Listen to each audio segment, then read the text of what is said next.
स्वागत है आपके अपने चैनल टीएम नॉवेल वर्ल्ड्स में। आज की रोमांचक कहानी देवगिरी महापीठ रहस्य, शक्ति और अद्भुत युद्ध की एक अनोखी दुनिया पर आधारित है। अगर कहानी पसंद आए तो लाइक, सब्सक्राइब, कमेंट, शेयर जरूर करें। डिस्क्लेमर, ये कहानी सिर्फ मनोरंजन और कल्पना पर आधारित है। इसका किसी व्यक्ति या वास्तविक घटना से कोई संबंध नहीं है। धन्यवाद।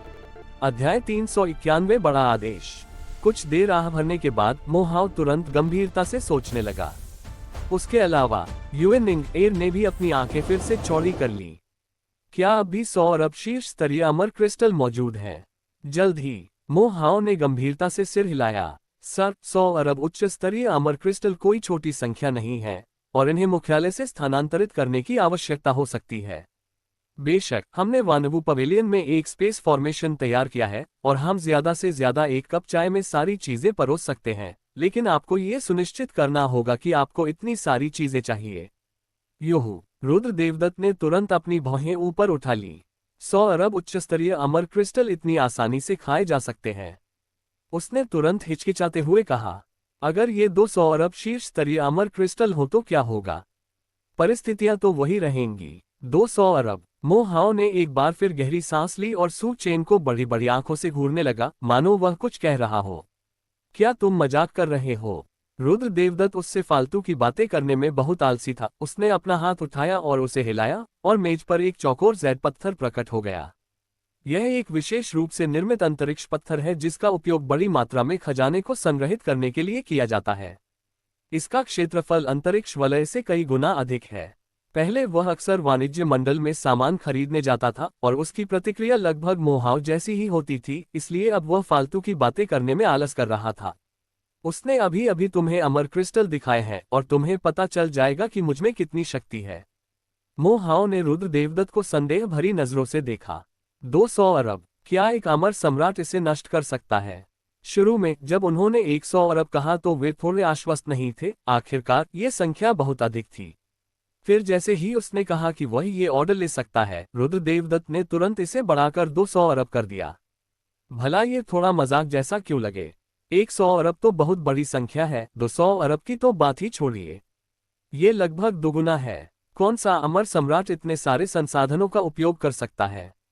जब उसने अंतरिक्ष पत्थर को उठाया और उस पर नजर डाली तो वह वहीं पर पूरी तरह से स्तब्ध रह गया। उसकी पुतलियां थोड़ी कांपने लगीं और उसकी सांसें तेज होने लगीं। हैरानी की बात है, ये सच है। अमर गुरु की महान पूर्णता के क्षेत्र में एक साधक के रूप में उसे विशिष्ट संख्या जानने के लिए केवल एक नजर डालने की आवश्यकता होती है। न ज्यादा न कम, बिल्कुल 200 अरब शीर्ष स्तरीय अमर क्रिस्टल। हे भगवान! हू-हाव की सांसें तेज चल रही थीं। अगर इन 200 अरब उच्च स्तरीय अमर क्रिस्टलों का ऑर्डर वाकई सफल रहा तो उसे भारी कमीशन भी मिलेगा। वानवू पवेलियन में भी उनका रुतबा बढ़ेगा। रुद्र देवदत्त ने अचानक अधीरता से कहा, क्या ये संभव है? मोहाव तुरंत शांत हो गया और बोला, हाँ, यह जरूर काम करेगा। हमारा वानवू पवेलियन पिंगजुवान साम्राज्य का पहला वाणिज्य मंडल है। अगर इसे अन्य वाणिज्य मंडलों में रखा जाए तो 200 अरब शायद हासिल न हो पाए, लेकिन हमारे आकार के साथ ये निश्चित रूप से बड़ों को संतुष्ट करेगा। 200 अरब ठीक है। रुद्र देवदत्त ने अपनी भौहें फिर से उठाईं, उसमें कुछ तो ताकत है। ऐसा कहते हुए उसने एक और अंतरिक्ष पत्थर फेंका और फिर हल्के से कहा, उन 400 अरब शीर्ष स्तरीय अमर क्रिस्टलों का क्या होगा? मोहाव का पूरा शरीर जम गया। उसने तुरंत उस स्पेस स्टोन की ओर देखा जिसे रुद्र देवदत्त ने अभी अभी फेंका था और फिर उसे छूने के लिए अपना हाथ बढ़ाया और उसकी चेतना तुरंत उसमें समा गई। एक और 200 अरब शीर्ष स्तरीय अमर क्रिस्टल। फुफकार, इतना डरावना। उसे ऐसा लग रहा था जैसे उसकी सांसें रुकने वाली हैं और उत्तेजना के कारण उसका पूरा शरीर थोड़ा कांप रहा था। लेकिन इस बार उन्होंने तुरंत प्रतिक्रिया दी और सम्मानपूर्वक कहा, ठीक है, लेकिन आपको थोड़ा और इंतजार करना होगा, महोदय। मोहाव ने लगभग अपनी कमर जमीन तक झुका ली और उसका चेहरा रुद्र देवदत्त के प्रति चापलूसी और खुशामद से भरा हुआ था। ये 400 अरब शीर्ष स्तरीय अमर क्रिस्टल हैं। ठीक है। रुद्र देवदत्त दंग रह गया। ये वाणिज्य मंडल वाकई काफी शक्तिशाली है।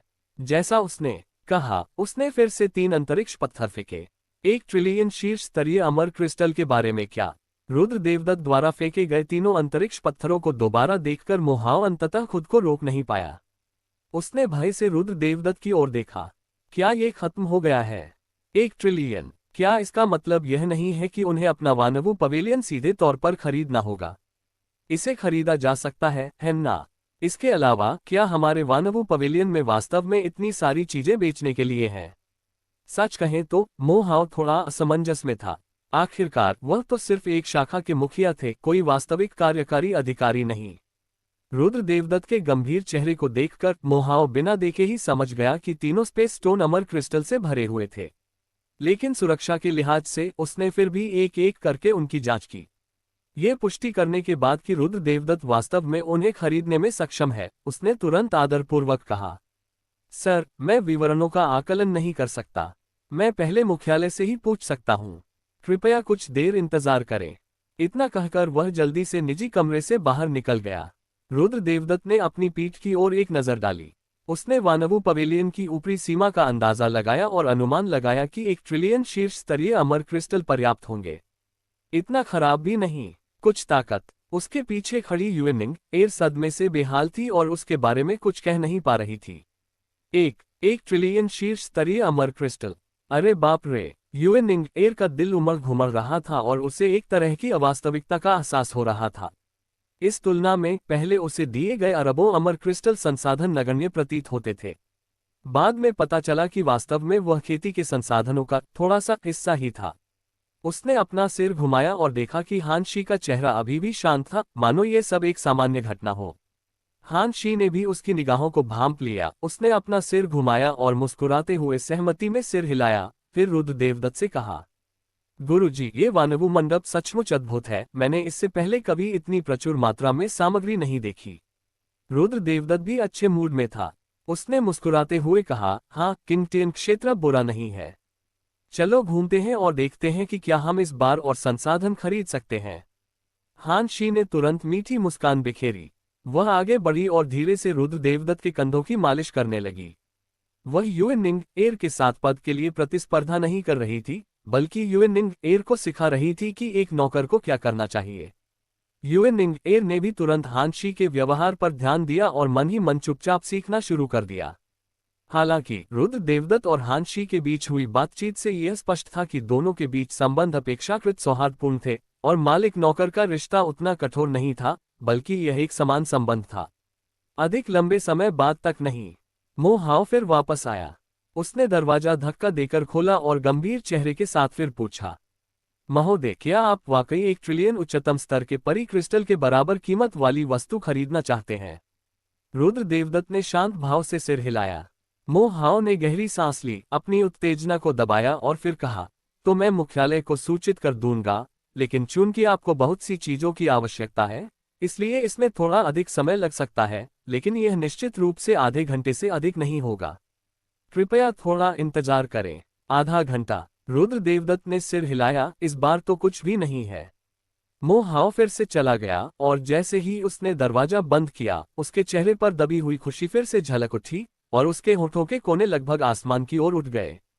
1 ट्रिलियन! अरे बाप रे! साथ ही वही ये भी जानता था कि रुद्र देवदत्त का इतिहास बहुत ही भयावह होना चाहिए, अन्यथा इतने सारे उच्च स्तरीय अमर क्रिस्टल को आसानी से निकालना असंभव होता। आप जानते हैं, ये 1 ट्रिलियन शीर्ष स्तर के अमर क्रिस्टल हैं, यहाँ तक कि एक मास्टर स्तर के शक्तिशाली व्यक्ति को भी इसे नष्ट करना मुश्किल लगेगा।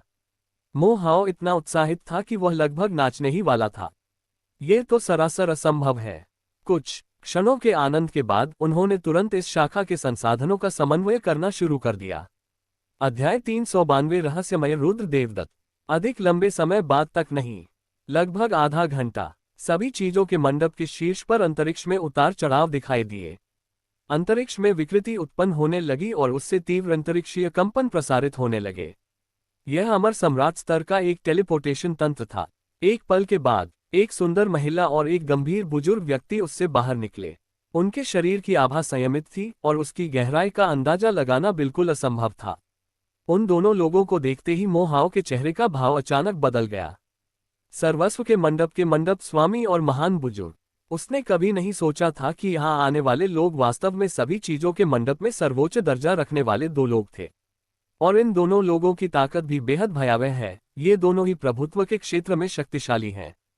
हालांकि वह प्रभुत्व के दायरे में नहीं है, फिर भी वह बहुत कुछ जानता है।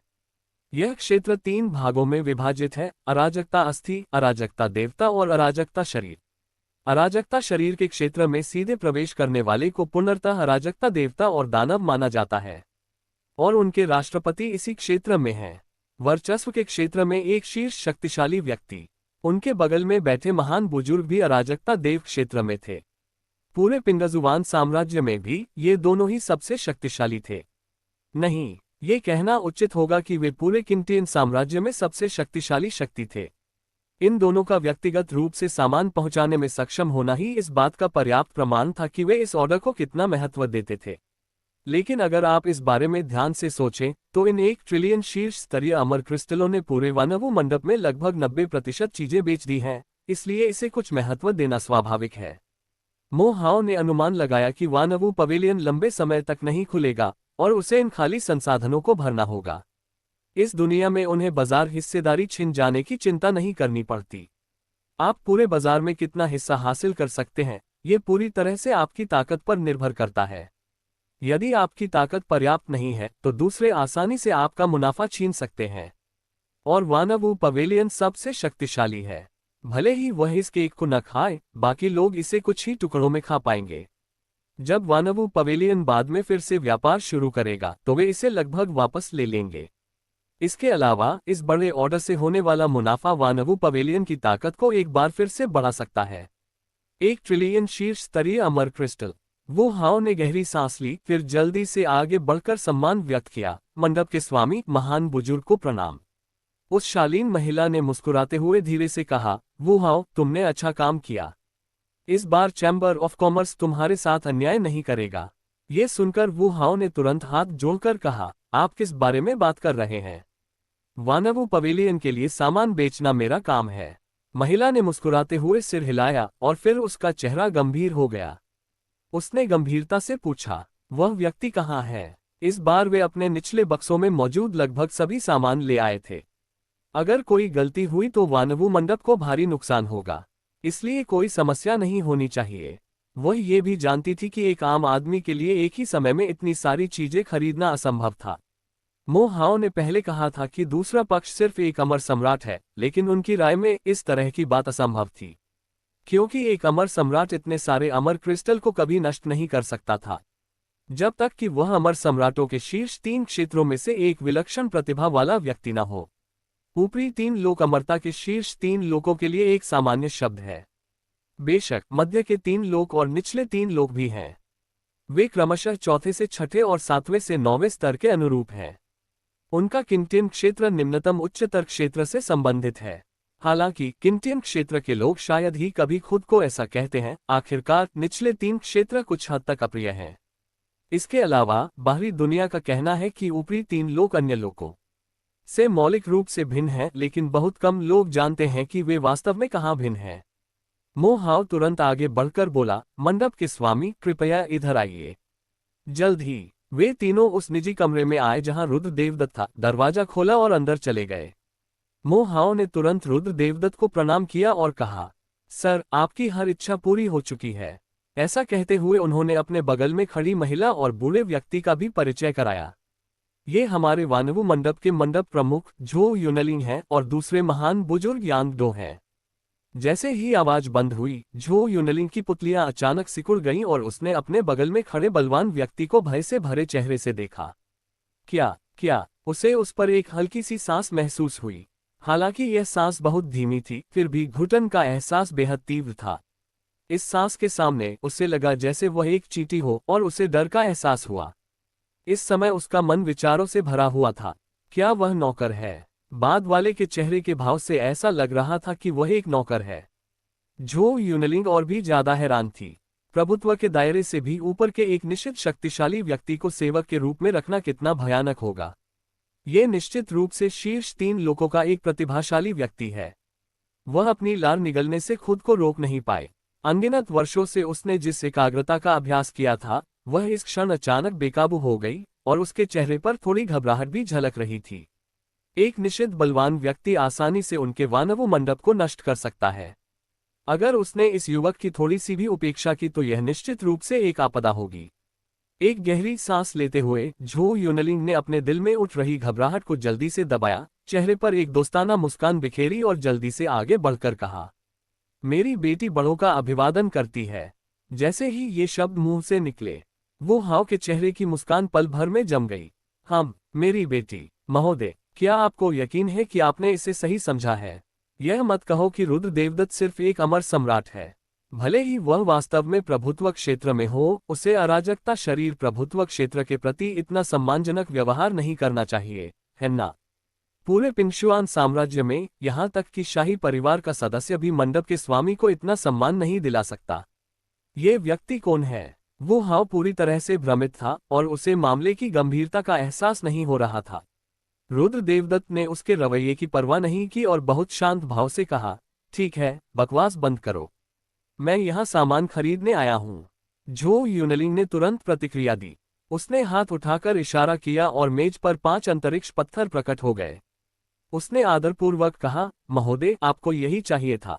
हमारे वानवू पवेलियन ने आपको लगभग 30 अरब उच्च स्तरीय अमर क्रिस्टल भी दिए हैं। और भविष्य में जब आप मेरे वानवू पवेलियन में सामान खरीदने आएंगे तो आपको 20% की छूट मिलेगी। चैम्बर ऑफ कॉमर्स का मुनाफा आमतौर पर कम नहीं होता, कम से कम 30% के करीब होता है, और कुछ वस्तुओं में इससे भी अधिक मुनाफा होता है, जो 50% या 60% के करीब होता है। इस बार रुद्र देवदत्त द्वारा खरीदी गई चीजों को देखते हुए मुनाफा कम से कम 35% के करीब था, इसलिए उसने 30 अरब उच्च स्तरीय जादुई क्रिस्टल दान कर दिए। यदि इन जादुई क्रिस्टलों को बाहर रखा जाता तो वे पूरी तरह से एक अमर सम्राट की संपत्ति होते, लेकिन यहाँ वे महज उपहार थे। रुद्र देवदत्त के विशाल पृष्ठभूमि के बारे में जानने के बाद झो यूनलिंग ने भी सीधे खजाने निकाल लिए। अगर दूसरा पक्ष सचमुच लूटना चाहता है तो वह उसे बिल्कुल भी नहीं रोक पाएगी, इसलिए बेहतर होगा कि वह अधिक खुलकर बात करे। रुद्र देवदत्त ने एक नजर डाली, फिर जादुई क्रिस्टल से भरा अंतरिक्ष पत्थर दूसरे पक्ष की ओर फेंक दिया और फिर सामान इकट्ठा करने के बाद मुड़कर चला गया। अलविदा। अध्याय 393 यू परिवार में वापसी। रुद्र देवदत्त दूसरे पक्ष का अभिवादन करने में बहुत आलसी था, इसलिए उसने सामान खरीदने के बाद सीधे ही वहां से चला गया। झो यूनलिंग ने अंतरिक्ष पत्थर ले लिया। अंदर मौजूद परी क्रिस्टल की जांच करने के बाद उसे तुरंत राहत मिली।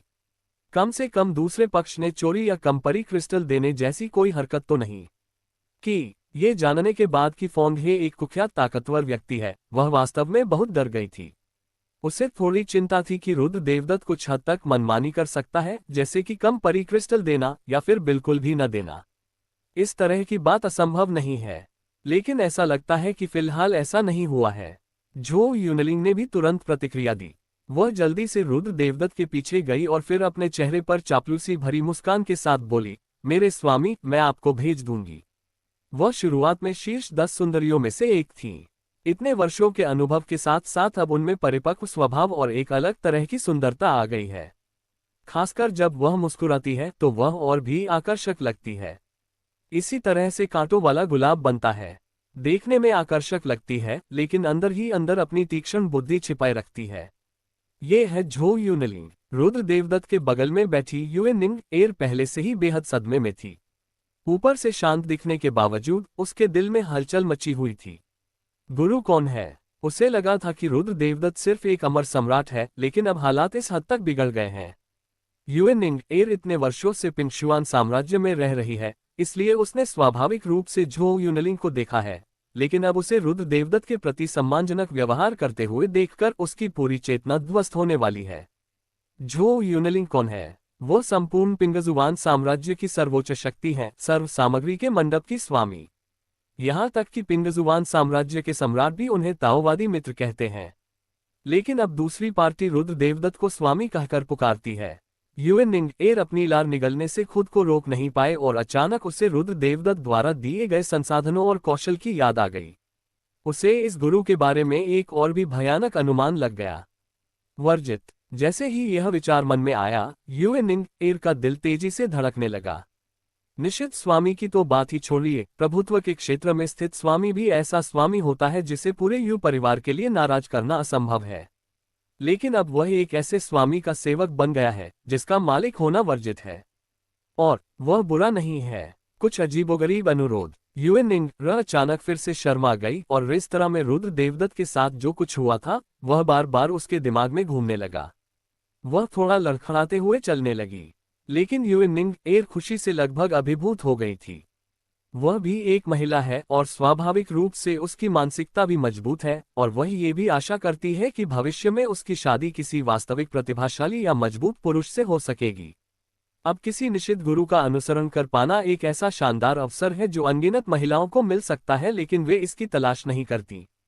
क्या इतने खूंखार गुरु की मदद से उनके यू परिवार की समस्याएं आसानी से हल नहीं हो जाएंगी? ये सोचकर युएनिंग एयर एक बार फिर बेहद उत्साहित हो गई। रुद्र देवदत्त और अन्य लोगों के ऑल थिंग्स पवेलियन से चले जाने के बाद झो यूनलिंग अपनी आंखों में एक गंभीर चमक लिए दरवाजे पर खड़ी थी। कौन है ये? अपना सिर हिलाते हुए उसने कहा कि इस स्तर के ताकतवर आदमी का अंदाजा वह इस समय नहीं लगा सकती। वो हाव के आगे चलते हुए झो यूनलिंग ने हल्के स्वर में कहा, आज जो कुछ हुआ उसे किसी को भी बताने की अनुमति नहीं है। वो हाव भी मामले की गंभीरता को जानता था, इसलिए उसने प्रणाम किया और कहा, आप निश्चिंत रहें, मैं इस मामले को अपने तक ही सीमित रखूंगा और बाद में मैं अपने ऊपर मौन मंत्र का प्रयोग करूंगा। मौन मंत्र एक निषिद्ध मंत्र है जिसका प्रयोग दूसरों पर या स्वयं पर किया जा सकता है। एक बार इस्तेमाल हो जाने के बाद भले ही आप आत्मा की खोज कर लें, सीलबंद स्मृति को जानना मुश्किल होता है। बेशक आप जबरन भी खोजबीन करवा सकते हैं, लेकिन इसका अंतिम परिणाम ये होगा कि जिस व्यक्ति की खोजबीन की जा रही है उसकी मौके पर ही मौत हो जाएगी। वो हाव को इतना चतुर देखकर झो यूनलिंग की आंखों में संतुष्टि की चमक आ गई और वह मुड़कर पवेलियन ऑफ ऑल थिंग्स से बाहर निकल गई। इस बार रुद्र देवदत्त के आदेश पर न केवल मुख्यालय की सभी चीजें खरीदी गईं, बल्कि गोदाम भी खाली कर दिया गया और कई शाखाओं में मौजूद 80% से अधिक सामान भी खरीद लिया गया। इसलिए उसे पहले कुछ सामान्य संसाधन जुटाने और सामान्य कामकाज बनाए रखने का तरीका सोचना पड़ा। लेकिन जब तक इसका रखरखाव सामान्य रूप से किया जाता रहेगा तब तक ये ठीक रहेगा। इस बार रुद्र देवदत्त के 1 ट्रिलियन शीर्ष स्तरीय अमर क्रिस्टल कई वर्षों से उनके वानवु पवेलियन की बिक्री का हिस्सा है और अगर वे लंबे समय तक बंद भी रहते हैं तो भी इस पर कोई असर नहीं पड़ेगा। लेकिन इससे उनके चैम्बर ऑफ कॉमर्स का प्रभाव अनिवार्य रूप से कम हो जाएगा। वानवु पवेलियन से निकलने के बाद रुद्र देवदत्त ने यू निंगर का पीछा करते हुए यू परिवार में प्रवेश किया। हालांकि यू परिवार का जीवन कठिनाइयों से भरा था, लेकिन वह तबाह होने वाला नहीं था, इसलिए उसने जल्दबाजी नहीं की और धीरे धीरे यू परिवार की ओर चल पड़ी। यू परिवार का निवास स्थान कैमिंग काउंटी के मुख्य शहर कैमिंग नगर में है। ये किंगलुआन शहर से ज्यादा दूर नहीं है। रास्ते में रुद्र देवदत्त ने उत्सुकता से पूछा, निंग मुझे अपने यू परिवार के बारे में विस्तार से बताओ। ये सुनकर युएनिंग एयर ने कुछ देर सोचा और तुरंत जवाब दिया, मामला दरअसल काफी सरल है। जब मेरे युए परिवार के वर्तमान पूर्वज युवा थे तब उनके मन में तियानियुन संप्रदाय के पूर्वज के प्रति द्वेष था और ये द्वेष लंबे समय तक चला। आपसी द्वेष के साथ टकराव होना निश्चित है और दो प्रमुख शक्तियों के बीच खुले और गुप्त संघर्ष समय के साथ तेज हो गए हैं। अर्थात हजारों वर्ष पूर्व तियानियुन संप्रदाय ने अचानक एक और अमर सम्राट को जन्म दिया और दो प्रमुख शक्तियों के बीच संतुलन बिगड़ गया। तियानियुन संप्रदाय ने हर जगह दमन किया और मेरे युवे परिवार को नष्ट करने और उसकी जगह लेने के अवसरों की तलाश में रहा। मेरे युवे परिवार के पिंगशुआन साम्राज्य के शाही परिवार से कुछ संबंध थे, लेकिन दुर्भाग्य से उन्होंने नाजुक समय में परवाह नहीं की और मदद करने का उनका कोई इरादा नहीं था। उस समय वे सहयोगी भी उदासीन भाव से देखते रहे। इस बारे में बात करें तो युएनिंग एयर का मूड जाहिर तौर पर थोड़ा खराब था। रुद्र देवदत्त मुस्कुराए और अपना सिर सहलाते हुए शांत स्वर में बोली, चिंता मत करो, मैं ठीक हो जाऊंगी। हान शी भी आगे बढ़ी और युएनिंग एयर का हाथ पकड़कर मुस्कुराते हुए बोली, चिंता मत करो बहन, गुरुजी बहुत शक्तिशाली हैं। हान शी द्वारा प्रकट की गई दयालुता को महसूस करते हुए युएनिंग एयर ने भी मुस्कुराते हुए सिर हिलाया। जब वह पहली बार हान शी के संपर्क में आई तो उसने सोचा कि दूसरा पक्ष उसे अस्वीकार कर देगा, लेकिन बाद में उसे पता चला कि यह लड़की बहुत अच्छी थी। वह हर जगह विचारशील थी। लगभग 2 दिनों में कई लोग काइमिंग शहर पहुंच चुके थे। किंगलुआन शहर की तुलना में काइमिंग शहर का आकार स्पष्ट रूप से बहुत बड़ा है और इसमें 3 मास्टर स्तरीय शक्तिशाली केंद्र हैं। कैमिंग काउंटी भी पिंगशुआन साम्राज्य में एक अपेक्षाकृत महत्वपूर्ण स्थान है और स्वाभाविक रूप से यहाँ कई शक्तिशाली लोग हैं।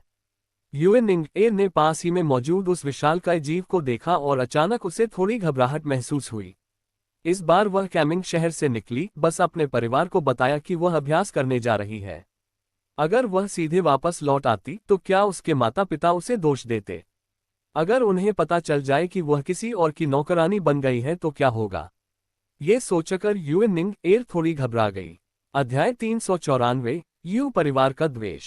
युए परिवार मूल रूप से ये काइमिंग शहर में एक शक्तिशाली ताकत थी, लेकिन दुर्भाग्य से हाल के वर्षों में इसका तेजी से पतन हुआ है और पूरे काइमिंग शहर में कोई भी इसके साथ जुड़ने की हिम्मत नहीं करता है। अब युए परिवार बेहद उदास नजर आ रहा है। परिवार में जिन लोगों के रक्त संबंध कमजोर थे, उनमें से कई लोग चुपके से परिवार छोड़कर चले गए हैं। मूल रूप से लगभग 3 लाख लोगों के इस विशाल परिवार में अब 1 लाख से भी कम लोग बचे हैं। यू परिवार के घर पहुंच गए। दरवाजे पर अभी भी 2 गार्ड खड़े हैं। हालांकि यू परिवार उदास है, लेकिन ये कम से कम अमर सम्राट स्तर का परिवार है, इसलिए वहां सुरक्षाकर्मी जरूर होंगे। गुरुजी, बस यही है, युए निंग एर ने अपने चेहरे पर कुछ झिझक के साथ कहा और फिर सामने युए परिवार के कुछ दबे हुए गेट की ओर इशारा किया। रुद्र देवदत्त ने बस हल्के से सिर हिलाया और फिर वे तीनों युए परिवार के पास चले गए। युए परिवार के सामने वाली सड़क पर समय समय पर पैदल यात्री गुजरते रहते थे और युए परिवार को देखकर वे इशारा करते और बातें करते थे। यू परिवार की हालत वाकई बहुत खराब है। मैंने कुछ दिन पहले सुना था कि तियानयुन संप्रदाय ने उनकी लगभग 90% संपत्ति छीन ली है। जी हाँ, युए परिवार के मुखिया कुछ दिन पहले घायल हो गए थे। अब उनके जीवन और मृत्यु के बारे में कुछ भी निश्चित नहीं है। ये वाकई बहुत दुखद है। मुझे उम्मीद नहीं थी कि एक अमर सम्राट की सेना ऐसी स्थिति में फंस जाएगी। कई लोगों ने सिर हिलाया और आह भरी। अमर सम्राट स्तर की शक्ति भी किंगटियन क्षेत्र में अत्यंत शक्तिशाली है, लेकिन अब वे इतनी शक्तिशाली शक्ति को मरते हुए देख रहे हैं। ये देखना वाकई थोड़ा दुखद है। पता चलता है कि अमर सम्राट को भी ऐसी समस्याओं का सामना करना पड़ेगा जिनका समाधान नहीं हो सकता। जब युए निंग एर ने ये बातें सुनी तो उसकी भौहों के बीच थोड़ी उदासी झलक रही थी। कभी गौरवशाली रहे युए परिवार का अब यही अंत हुआ है। जल्द ही जब कई लोग दरवाजे पर पहुंचे तो दोनों गार्डों ने तुरंत यू निंग र को पहचान लिया और उन सभी ने झुककर अभिवादन किया। मिलिए इस महिला से, युए निंग एर ने सिर हिलाया और फिर रुद्र देवदत्त और अन्य 2 लोगों को युए परिवार में ले गई। आम लोग स्वाभाविक रूप से अपनी मर्जी से बाहरी लोगों को अंदर बाहर नहीं ला सकते, लेकिन ये यू परिवार की सबसे बड़ी बेटी है, इसलिए उसे स्वाभाविक रूप से विशेषाधिकार प्राप्त है। यू परिवार में यहाँ एकमात्र बचे प्रबंधक और यू परिवार के मुखिया एकत्रित हुए। उनके चेहरे थोड़े उदास थे और पूरा हॉल मौत की तरह खामोश था। पहले जब भी कोई बैठक होती थी, पूरा हॉल लोगों से भरा रहता था। दुर्भाग्यवश अब यहाँ ज्यादा लोग नहीं हैं और कुल मिलाकर लगभग 30 लोग ही हैं। शीर्ष पर सफेद बालों वाले एक बूढ़े व्यक्ति ने असहाय होकर आह भरी। वह भी यू परिवार के पूर्वज यू कांगहाई थे। युए कांगहाई ने चारों ओर नजर डाली, फिर सिर हिलाकर कहा, युए परिवार का पतन निश्चित है। यह एक पूर्व निर्धारित परिणाम है और इसे बदला नहीं जा सकता। लेकिन आपको चिंता करने की जरूरत नहीं है। मुझे इसके पीछे का कारण पहले से ही पता है। जब तक यू परिवार त्याग करने को तैयार है और मैं भी एक अमर सम्राट हूँ, विनाश का ये संकट हल हो सकता है। बेशक तियानयुन संप्रदाय हमें अभी भी परेशान करेगा, इसलिए भविष्य में हम शायद ज्यादा आराम से नहीं रह पाएंगे। युए परिवार के मुखिया युए मिंगटियन का चेहरा तन गया। उन्होंने बेहद भयावह भाव से पूछा, पूर्वज का इससे क्या तात्पर्य है? क्या इस बार तियानयुन संप्रदाय हमारे युए परिवार को निशाना बना रहा है या कोई और? जैसे ही उसने ये कहा, उसे तुरंत कुछ सूझा, फिर वह अचानक खड़ा हो गया और युए कांगहाई को एक संदेश भेजा। पूर्वज, क्या यह उसी चीज के लिए है? युए कांगहाई ने उसकी ओर एक नजर डाली, फिर चुपचाप सिर हिलाया। युए मिंगटियन का चेहरा अचानक बेहद बदसूरत और थोड़ा अनिश्चित हो गया। अगर ऐसा है तो ये बात समझ में आती है, लेकिन वह वस्तु उनके युए परिवार का खजाना है जो भविष्य में उनके पूर्वजों को स्वामी स्तर तक पहुंचने में सहायक होगा। केवल वही वस्तु उनके युए परिवार का भाग्य बदल सकती है और उन्हें पुनः शिखर पर पहुंचने का अवसर प्रदान कर सकती है। अगर खजाना सचमुच सौंप दिया जाता है तो उनके यू परिवार के पास पलटने का कोई मौका नहीं बचेगा। मुझे डर है कि भविष्य में भी तियानयुन संप्रदाय द्वारा उन्हें हमेशा दबाया जाएगा। युए परिवार के पास कम से कम एक शक्तिशाली अमर सम्राट तो है। हालांकि तियानयुन संप्रदाय के पास 2 अमर सम्राट हैं, फिर भी वे युए कांगहाई के साथ मृत्यु तक युद्ध करने का साहस नहीं रखते। कम से कम वे पूरी तरह से आश्वस्त होने से पहले ऐसा नहीं करेंगे। लेकिन ये संकट हमेशा बना रहेगा। युए कांगहाई कुछ नहीं बोला, उसने अपनी आंखें बंद कर ली और फिर से मौन में डूब गया। हॉल में मौजूद अन्य बुजुर्गों के चेहरे उदास थे, मानो उन्होंने अपनी सारी ताकत खो दी हो, और वे अपनी कुर्सियों पर धंस गए। युए परिवार का सचमुच अंत हो गया। युए मिंगटियन भी कुर्सी पर धराशायी हो गया। पूर्वज के हाव भाव से यह पता चलता है कि तियानयुन संप्रदाय के पीछे का व्यक्ति बहुत शक्तिशाली होगा, और यह बहुत संभव है कि वह मास्टर क्षेत्र का शक्तिशाली व्यक्ति हो।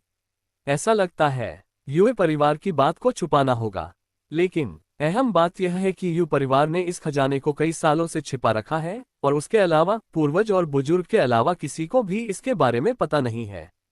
क्या ये बड़ा व्यक्ति हो सकता है? युए मिंगटियन की आंखें उदासी से भरी थीं, लेकिन बुजुर्ग को अभी अभी तियानयुन संप्रदाय के लोगों ने पीटा था, और उन्हें नहीं पता था कि वे कब ठीक होंगे, और ऐसा नहीं लग रहा था कि इसमें कोई मिलीभगत थी। एक दुखद नाटक। अचानक मिंग युएटियन को होश आया और उसकी आंखों में बेबसी झलक रही थी। वह सचमुच थोड़ा सनकी था। दरअसल उसे बड़े व्यक्ति पर शक था। हालांकि कई पहलुओं से देखा जाए तो बुजुर्ग व्यक्ति के पास यू परिवार के साथ विश्वासघात करने की संभावना थी, लेकिन ये सिर्फ अटकलें हैं। बुजुर्ग के पास उन्हें धोखा देने का कोई मकसद नहीं है। आखिरकार वह यू परिवार का एक उच्च स्तरीय सदस्य है, और यू परिवार की ताकत निश्चित रूप से उसके लिए अधिक फायदेमंद है, इसलिए बड़े को ऐसा करने की कोई आवश्यकता नहीं है। लेकिन वह चीज बाहर क्यों निकली? अचानक उसे कुछ याद आ गया।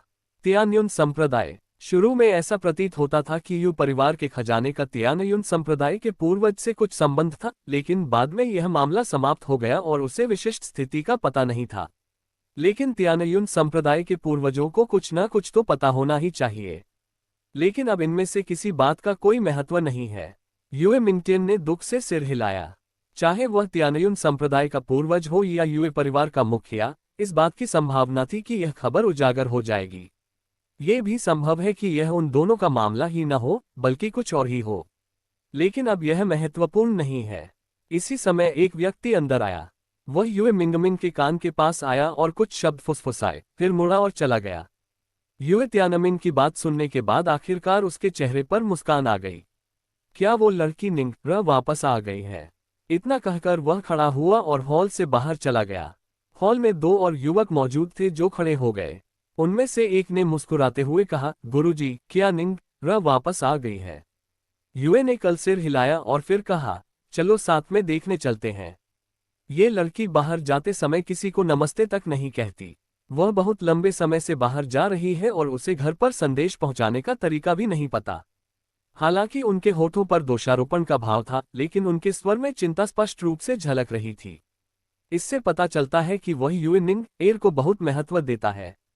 दोनों युवक भी मुस्कुरा रहे थे, और यू निंग एर के आने से हॉल का गंभीर माहौल थोड़ा कम होता हुआ प्रतीत हुआ। वे दोनों भी यू मिंगमिन के पीछे पीछे बाहर चले गए। चलो जाकर देखते हैं कि ये छोटी बच्ची फिर क्या कर रही है। बिना नमस्ते कहे बाहर भागने की हिम्मत कैसे हुई? बाहर बहुत खतरा है। अगर कुछ हो गया तो मैं बाद में उसका ख्याल रख लूंगी। छी, क्या तुम सफाई करने को तैयार हो? बचपन से ही तुम अपनी छोटी बहन को अपनी गोद में लेकर घूमती रही हो, इस डर से कि कहीं वह तुमसे टकरा न जाए। मुझे विश्वास नहीं होता कि तुम सच में उसके साथ कुछ करने की हिम्मत करोगी। बोलने वाले दोनों व्यक्ति युए निंग एर के चचेरे भाई बहन थे, और अब वे दोनों युए परिवार के बुजुर्ग थे जिनके पास अमरता के स्तर की शक्ति थी। ये दोनों व्यक्ति भी क्रमशः युयान किंग और युए जोऊ हैं। हालांकि वे चचेरी बहनें हैं, फिर भी वे परिवार में अपेक्षाकृत वरिष्ठ हैं। यू निंग एर यूमिंग की बेटी है, इसलिए पूरे यू परिवार में उनका उच्च स्थान है। अध्याय 395 अतिथियों को विदा करना। जब वे हॉल से बाहर निकले तो उन्होंने तुरंत कुछ ही दूरी पर युए निंग र और उसके बगल में खड़े 3 लोगों को देखा। पापा। जब युए मिंगटियन को उसने दोबारा देखा तो युए निंग एर का चेहरा मुस्कान से भरा हुआ था, और उसने दूर से ही स्नेहपूर्वक उसे पुकारा। युए मिंगटियन थोड़ा नाराजगी भरे चेहरे के साथ आगे बढ़ी। अरे लड़की, बाहर जाते समय नमस्ते क्यों नहीं करती? क्या तुम्हें नहीं पता कि तुम्हारी माँ इन दिनों तुम्हारे बारे में ही बातें कर रही है? युए निंग एर के चेहरे की मुस्कान जम गई, और उसे समझ नहीं आ रहा था कि वह कैसे प्रतिक्रिया दे। युए यानकिंग और युए जोऊ अचानक पीछे से आईं। दोनों के चेहरे पर हल्की सी मुस्कान थी। बहन निंग र। युए निंग एर ने फिर से चिल्लाकर कहा, भाई किंग, भाई जोऊ। इससे पता चलता है कि उनका परिवार वास्तव में अधिक सामंजस्यपूर्ण है। पीछे से कई लोग हॉल से बाहर निकले और युए निंग एर ने उन्हें एक एक करके स्नेहपूर्वक पुकारा। युएनिंग एर ने एक एक करके उनका अभिवादन किया और कुछ शब्द कहे, फिर वह तुरंत रुद्र देवदत्त के पास चली गई और कुछ अस्वाभाविक भाव से बोली, पिताजी, इस बार जब मैं बाहर गई थी तो बहुत कुछ हुआ। युए परिवार की सदस्य होने के नाते मैं अब कुछ नहीं कर सकती क्योंकि युए परिवार एक नाजुक दौर से गुजर रहा है, इसलिए मेरी बेटी ने पहल करके कुछ किया। ये देखकर कि युए निंग एर बोलने में थोड़ी झिझक रही थी, युए मिंगटियन ने भौहें चढ़ाईं और फिर तुरंत रुद्र देवदत्त की ओर देखा। फिर उसने ऊपर से नीचे तक दोबारा देखा। उनका स्वभाव अच्छा है और उनका रूप रंग गरिमापूर्ण है, लेकिन ये खेती युए मिंगटियन की आध्यात्मिक इंद्रिय अन्वेषण से यह अनुमान लगाया जा सकता है कि रुद्र देवदत्त की साधना में उतार चढ़ाव अधिक मजबूत नहीं है और यह संभवतः एक अमर राजा का मात्र आभास है। लेकिन युए निंग र का पसंदीदा बनने के लिए यह अनुमान लगाया जाता है कि उसका कुछ अच्छा इतिहास होना चाहिए। रुद्र देवदत्त के साथ व्यवहार करते समय युए निंग एर के कुछ हद तक विनम्र रवैये को देखकर युए मिंगटियन का चेहरा अचानक थोड़ा बदसूरत हो गया और उसके मन में अचानक कुछ बुरे विचार आने लगे। क्या ऐसा हो सकता है कि निंग एर किसी शक्ति की मदद के बदले खुद को बेच रही हो? ये सोचकर युए मिंगटियन का चेहरा और भी ज्यादा बिगड़ गया। युए निंग र, इस लड़की को अंदरूनी कहानी नहीं पता। तियानयुन संप्रदाय के पीछे अन्य ताकतें भी हैं। पूर्वज के हावभाव से यह स्पष्ट है कि इसमें किसी उच्च कोटि के शक्तिशाली योद्धा की भूमिका अवश्य है। इस स्तर की बल प्रयोग में हर कोई शामिल नहीं हो सकता। भले ही वे एक ही स्वामी क्षेत्र में हों, फिर भी वे अपने यू परिवार की मदद नहीं कर सकते हैं। इसका मुख्य कारण यह है कि रुद्र देवदत्त की साधना शक्ति पर्याप्त नहीं है। भले ही उसके पीछे वाकई कोई मास्टर स्तर का व्यक्ति हो, क्या उसमें इतनी ताकत है कि वह अपने पीछे के लोगों को अपने लिए कार्रवाई करने के लिए मजबूर कर सके? युए यानकिंग और युए झोउ को मानो कुछ असामान्य पता चला था। दोनों थोड़े गंभीर दिख रहे थे और उनके चेहरे पर थोड़ी सी शीतलता झलक रही थी। वे भी यू मिंगटियन की ही तरह सोचते थे। हालांकि युए मिंगटियन मन ही मन थोड़ी चिंतित थी, लेकिन उसने ऐसा जताते हुए कहा जैसे उसे कुछ पता ही नहीं चला हो, तुम लड़की, युए परिवार के मामलों में किसी जूनियर को दखल देने की जरूरत नहीं है, तुम्हें बस अच्छे से अभ्यास करने की जरूरत है। वैसे क्या यह आपका दोस्त है? हालांकि उनके चेहरे पर सौम्य भाव थे, लेकिन उनकी आंखों में थोड़ी सी नाराजगी झलक रही थी। आखिरकार वह एक सीधा अमर साधक और यू परिवार का मुखिया था। रुद्र देवदत्त देखने में तो एक कनिष्ठ लगता था, लेकिन उसने उसके सामने सिर झुकाया तक नहीं। रुद्र देवदत्त की बात सुनकर युए निंग एर का चेहरा थोड़ा घबराया हुआ लग रहा था। उसे समझ नहीं आ रहा था कि वह अपने पिता को कैसे समझाए। क्या इसका मतलब यह है कि वह किसी और की नौकरानी बन गई? युए निंग एर ने गहरी सांस ली और उसकी आंखों में दिख रही घबराहट धीरे धीरे कम हो गई। उसने दृढ़ता से कहा, पिताजी, मैं पहले से ही किसी और की नौकरानी हूं और मालिक युए परिवार की इस समस्या को हल करने में मदद करने के लिए तैयार हैं। रुद्र देवदत्त की नौकरानी बनना उनके विचार में एक अवसर था, न कि कोई ऐसी बात जिस पर चर्चा करना मुश्किल हो। वैचारिक कार्य को अच्छे से करने के बाद उन्होंने इसे सीधे तौर पर स्वीकार किया।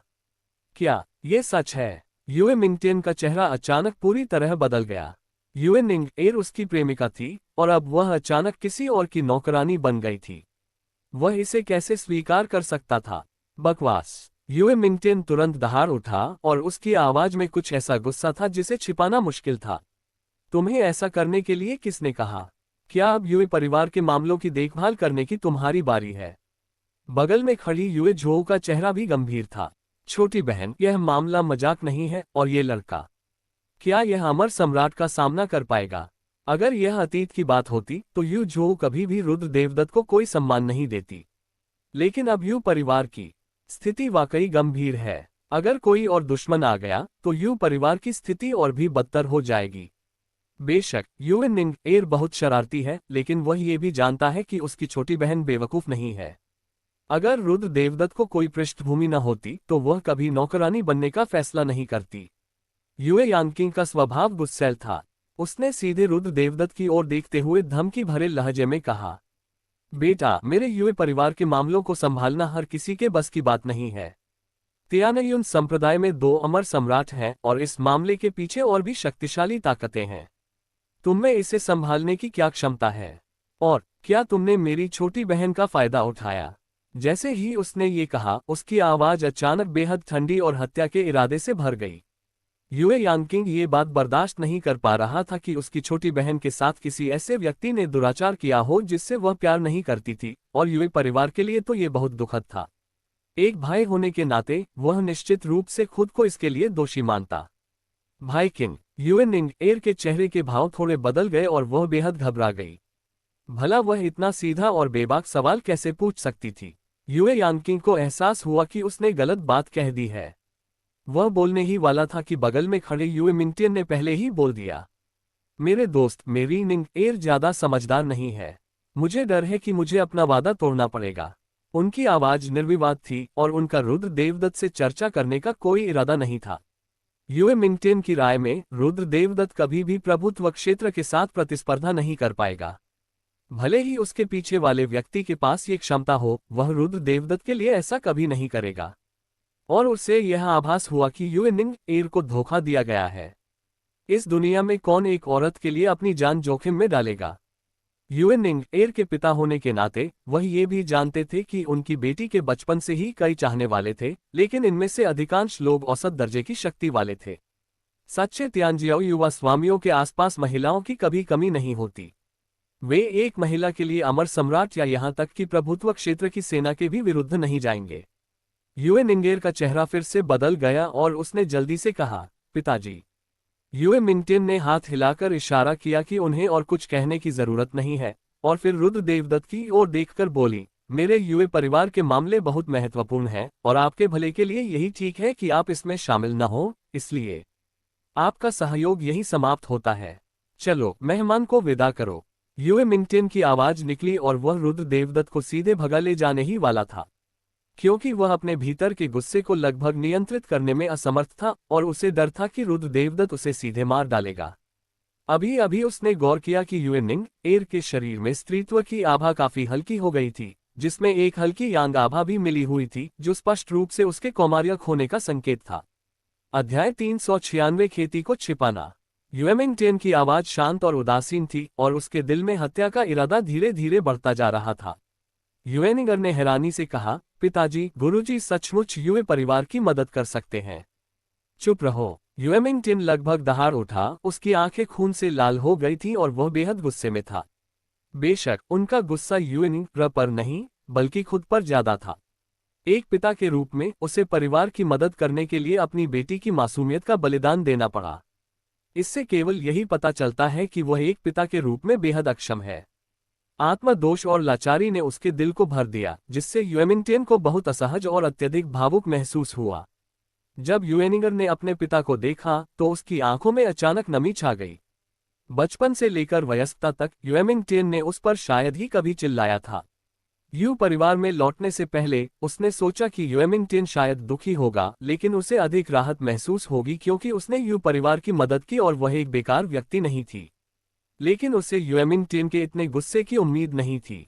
युए निंग एर की सूरत देखकर युए मिंटियन का गुस्सा थोड़ा कम हो गया। उसकी पहले से लाल आंखें थोड़ी नरम पड़ गईं और ऐसा लगा जैसे वह 10 साल बड़ी हो गई हो। अफसोस। युए मिंटियन ने अपने चेहरे पर कड़वी मुस्कान के साथ अपना सिर हिलाया। निंगर, तुम युए परिवार की स्थिति नहीं जानती। पारिवारिक समस्याएं ऐसी चीज नहीं है जिन्हें कोई भी हल कर सके। अगर तुम किसी अज्ञात व्यक्ति को वापस लाती हो तो न केवल युए परिवार की समस्याएं हल नहीं होंगी बल्कि तुम्हें भी नुकसान उठाना पड़ेगा। युए मिंटियन की गंभीर सलाह को देखते हुए रुद्र देवदत्त ने अभी भी अपने हाथ अपनी पीठ के पीछे रखे हुए थे। उसका चेहरा बेहद शांत था। वह समझाने में बहुत आलसी था, इस पर विश्वास करे या नहीं। लेकिन बगल में खड़ी हांशी थोड़ी नाखुश थी। उसने ठंडी सी आवाज में कहा, इस दुनिया में ऐसा कुछ भी नहीं है जिसे मेरे गुरु हल न कर सके। अभिमानी। युए यांकिंग ने तुरंत उपहास करते हुए उदासीनता से कहा, इस जादुई दुनिया में कौन ऐसी बातें कहने की हिम्मत करता है। यहाँ तक कि प्रभुत्व क्षेत्र के शक्तिशाली स्वामी भी ऐसी बकवास करने की हिम्मत नहीं करते। सिर्फ उस पर भरोसा करना, एक ऐसे बच्चे पर जो जादुई सम्राट भी नहीं है।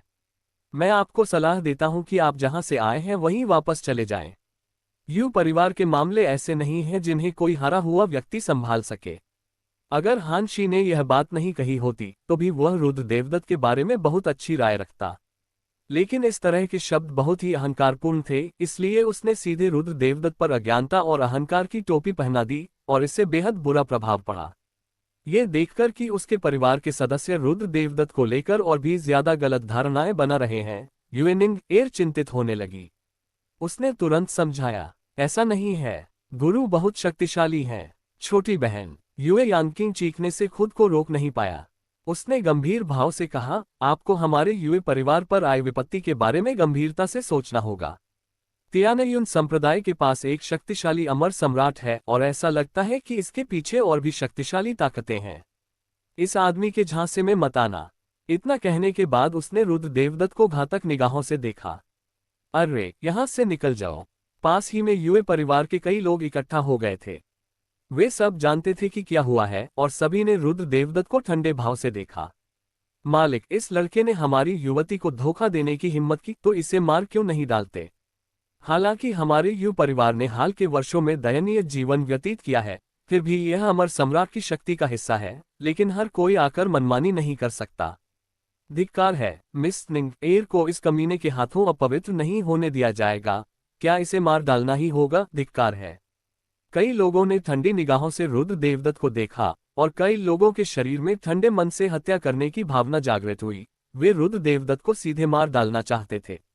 यू परिवार में यू निंग एर लगभग समूह की पसंदीदा है। हर कोई इस जीवंत, प्यारी और बेहद खूबसूरत लड़की को पसंद करता है। अब किसी ने सचमुच अपने परिवार के खजाने को अपवित्र कर दिया, जिससे स्वाभाविक रूप से जनता में आक्रोश फैल गया। रुद्र देवदत्त के चेहरे पर धीरे धीरे उदासी छाने लगी। हम्फ, एक ठंडी सी खर्राटे की आवाज के साथ एक विस्फोटक दबाव तुरंत बाहर निकल आया, जैसे कोई ज्वार की लहर। पल भर में हॉल में मौजूद सभी लोग जमीन पर घुटने टेक दिए, यहां तक कि पूर्ण अमर पूजनीय यू मिंगटियन भी। वह भयानक दबाव ऐसा था मानो आसमान गिर रहा हो, जिससे लोग बुरी तरह कांपने लगे और अनियंत्रित रूप से थरथराने लगे। जिस व्यक्ति ने अभी अभी रुद्र देवदत्त को डांटा था, उसने मुंह से खून थूक दिया और ऐसा लग रहा था जैसे उसके आंतरिक अंग कुचल गए हों। ऐसा कैसे हो सकता है? युए मिंगटियन ने तुरंत प्रतिक्रिया दी। उसका चेहरा भय से भरा हुआ था। उसने अपनी साधना को छिपा लिया। ये है प्रभुत्व का क्षेत्र। सच कहें तो यू मिंगटियन थोड़ा बहुत अंदाजा लगाने में असमर्थ था, लेकिन वह जानता था कि रुद्र देवदत्त की साधना निश्चित रूप से अमर सम्राट के स्तर से कहीं ऊपर थी, क्योंकि यू परिवार के पूर्वज भी एक अमर सम्राट थे, लेकिन उनमें इस तरह का घुटन भरा दमन नहीं था। ये देखकर युए निंग एर भी घबरा गई। वह भी घुटनों के बल बैठ गई और विनती करने लगी, गुरुजी, वे आपकी शक्ति को नहीं जानते, कृपया मुझे क्षमा कर दीजिए। इस दुनिया में आखिरकार बलवानों का ही सम्मान होता है। एक कमजोर व्यक्ति द्वारा बलवान व्यक्ति को उकसाना सरासर आत्मघाती कृत्य है। रुद्र देवदत्त ने उसकी ओर एक नजर डाली और फिर एक शांत और उदासीन आवाज सुनाई दी, तुम्हारी बदतमीजी को जाने दो, क्योंकि तुम निंग र के ही कबीले से हो, लेकिन मेरी सीमा को चुनौती मत दो। हालांकि यह आवाज बहुत शांत थी, फिर भी वहां मौजूद सभी लोगों को अपने सिर में झुनझुनी और पूरे शरीर पर रोंगटे खड़े होने का एहसास हुआ। पलक झपकते ही सभी को लगा कि उनका पूरा शरीर हल्का हो गया है और पहले की घुटन भरी जकड़न गायब हो गई। हालांकि दबाव खत्म हो गया था, लेकिन वहां मौजूद किसी की भी हिम्मत नहीं हो रही थी, खासकर उन लोगों की जिन्होंने पहले रुद्र देवदत्त के बारे में बुरा भला कहा था। अब तो उनकी पीठ पर ठंडे पसीने की बूंदें भी दौड़ रही थीं। ये तो मैं मरने वाला हूँ। विशेषकर यू यांग किंग, उसके पैर कांप रहे थे, वह खड़ा भी नहीं हो पा रहा था। लानत है, मैंने बस एक शिक्षक की ओर इशारा करके कहा कि वह बदतमीज है। मैंने उसे बाहर जाने को कहा। युए यांगकिंग को बस इतना महसूस हुआ कि उसकी दादी की आकृति उसके सामने प्रकट हुई है और उसे ऐसा लगा जैसे वह किसी बर्फीले तहखाने में गिर रहा हो। एक मालिक के तौर पर वह हर तरह की सुंदरियों को चाहता था। अगर वह आज सीधे तौर पर अपने यू परिवार को नष्ट कर दे तो कोई भी इसे गलत नहीं कहेगा। आंगन में सन्नाटा पसरा हुआ था और इतनी खामोशी थी कि पिन गिरने की आवाज भी सुनाई दे सकती थी। किसी ने भी पहले खड़े होने की हिम्मत नहीं की, यहां तक कि यू मिंगटियन ने भी नहीं, क्योंकि वे सभी जानते थे कि उनके पिछले कृत्य रुद्र देवदत्त के प्रति कितने असभ्य थे। इसलिए किसी ने भी तब तक खड़े होने की हिम्मत नहीं की जब तक ये स्पष्ट नहीं हो गया कि रुद्र देवदत्त उन्हें दोषी नहीं ठहराएगी। भले ही रुद्र देवदत्त ने कहा कि इस बार सब ठीक है, फिर भी वे थोड़ा डरे हुए थे। इस समय दूर स्थित हॉल से एक अत्यंत सम्मानजनक आवाज सुनाई दी, आपकी उपस्थिति के लिए मुझे खेद है सीनियर। मैं यू कांगहाई हूं, मैं आपसे क्षमा मांगती हूं वरिष्ठ। कृपया उदार बने और हम कनिष्ठों पर ध्यान न दें। युए कांगहाई बाहर निकला। हालांकि वह शांत दिख रहा था, उसकी आंखों में डर की एक झलक थी। तियानयुन संप्रदाय का मामला अभी तक सुलझा नहीं है। अगर वे किसी अन्य शक्तिशाली गुरु को नाराज करते हैं तो वे अपनी कलाई काटकर आत्महत्या कर लेंगे। विरोध मत करो। अध्याय 397 यू परिवार। अपने पूर्वज को आगे आते देख यू परिवार के सभी सदस्यों ने आखिरकार राहत की सांस ली। युए मिंगटियन का चेहरा अब भी थोड़ा उदास लग रहा है। हालांकि युए निंग एर को यह नहीं पता था कि युए परिवार की मदद के लिए किसी गुरु को कैसे बुलाया जाए, लेकिन उनके विचार में इस लड़की ने बहुत कष्ट सहा होगा। इस बारे में सोचो। युए मिंगमिंग ने मन ही मन आह भरी। उसे उम्मीद नहीं थी कि युए परिवार की समस्या सुलझाने में युए निंग रही मदद करेगी। बस दिक्कत यह है कि कीमत बहुत ज्यादा है। परिवार के दृष्टिकोण से युए निंग एर की पारिवारिक भूमिका उतनी मजबूत नहीं है। वह महज एक अमर राजा साधना करने वाली है। परिवार की शांति के बदले एक अमर राजा का बलिदान करना एक बहुत ही किफायती सौदा है। लेकिन यू कल पिता बनने वाला है और उसके नजरिए से वह इस समस्या को अलग तरह से देखता है। बाद में युए परिवार ने रुद्र देवदत्त का अत्यंत भव्य स्वागत किया। एक सिद्ध भिक्षु वास्तव में उनके यू परिवार को बचाने के लिए पर्याप्त है। दरअसल युए कांगहाई को पहले से ही पता था कि तियानयुन संप्रदाय के पीछे कौन व्यक्ति है। कैमिंग काउंटी यांग परिवार। इस शक्ति को पहले से ही ज्ञानोदय के स्वामी का अधिपति माना जाता है और इसे पूरे पिंडकसुआन साम्राज्य में एक शक्तिशाली शक्ति के रूप में भी माना जाता है। शाही परिवार में सबसे अधिक संख्या में मास्टर स्तर के भिक्षु हैं, कुल मिलाकर 11, लेकिन यांग परिवार में 2 भिक्षु और एक अर्धचरण मास्टर स्तर का भिक्षु है। ये सोचकर भी वह चिंतित हुए बिना नहीं रह सका। क्या एक ही मुख्य क्षेत्र वास्तव में पर्याप्त है? सच कहें तो यह एक प्रश्न चिन्ह है। ये यांग परिवार के दृढ़ संकल्प पर निर्भर करता है। यदि दूसरा पक्ष वास्तव में उसके यू परिवार के खजाने को लेने पर अड़ा रहता है तो संभवतः वह प्रभुत्व क्षेत्र में होने पर भी इसे रोक नहीं पाएगा। क्योंकि यांग परिवार का अर्धचरणीय गुरु लंबे समय से अटका हुआ है और अभी तक सफलता प्राप्त नहीं कर पाया है, इसलिए उसके यू परिवार की कोई चीज दूसरे पक्ष को गुरु स्तर तक सफलतापूर्वक पहुंचने में मदद कर सकती है। यांग परिवार कभी भी ऐसी किसी चीज को नहीं छोड़ेगा जिससे यांग परिवार की ताकत एक नए स्तर तक बढ़ सके।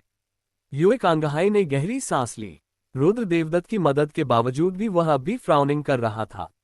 हालांकि यू परिवार के अन्य लोगों को यह समझ नहीं आया कि तियानयुन संप्रदाय के पीछे यांग परिवार का हाथ था, इसलिए उन सभी का मानना था कि अगर इस क्षेत्र में कोई ऐसा गुरु हो जो यू परिवार की मदद करने को तैयार हो तो यू परिवार निश्चित रूप से इस संकट से सुरक्षित रूप से बच निकलेगा। आखिरकार तियानयुन संप्रदाय के पास केवल अमर सम्राट ही है। भले ही उसके पीछे अन्य शक्तिशाली ताकतें हों, वे ज्यादा से ज्यादा प्रभुत्व ही जमा सकती हैं। बाद में रुद्र देवदत्त को यू परिवार के सबसे आलीशान विंग में ठहराया गया, जबकि यू निंग एर यू परिवार के साथ पुरानी यादें ताज़ा करने चली गईं। रुद्र देवदत्त ने युए निंग एर पर भी कोई प्रतिबंध नहीं लगाया था।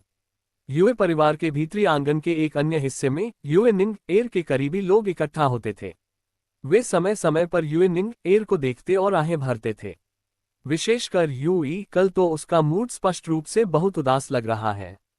उसने अभी तक युए निंग एर की मां को इस बारे में नहीं बताया है और वह नहीं जानता कि अगर उन्हें पता चल गया तो ये कितना असहज होगा। सबकी नजरों में युए निंग एर का रुद्र देवदत्त की नौकरानी बनना कोई स्वैच्छिक कार्य नहीं होना चाहिए और यह निश्चित है कि युए निंग एर को रुद्र देवदत्त से बहुत सारी शिकायतों का सामना करना पड़ेगा।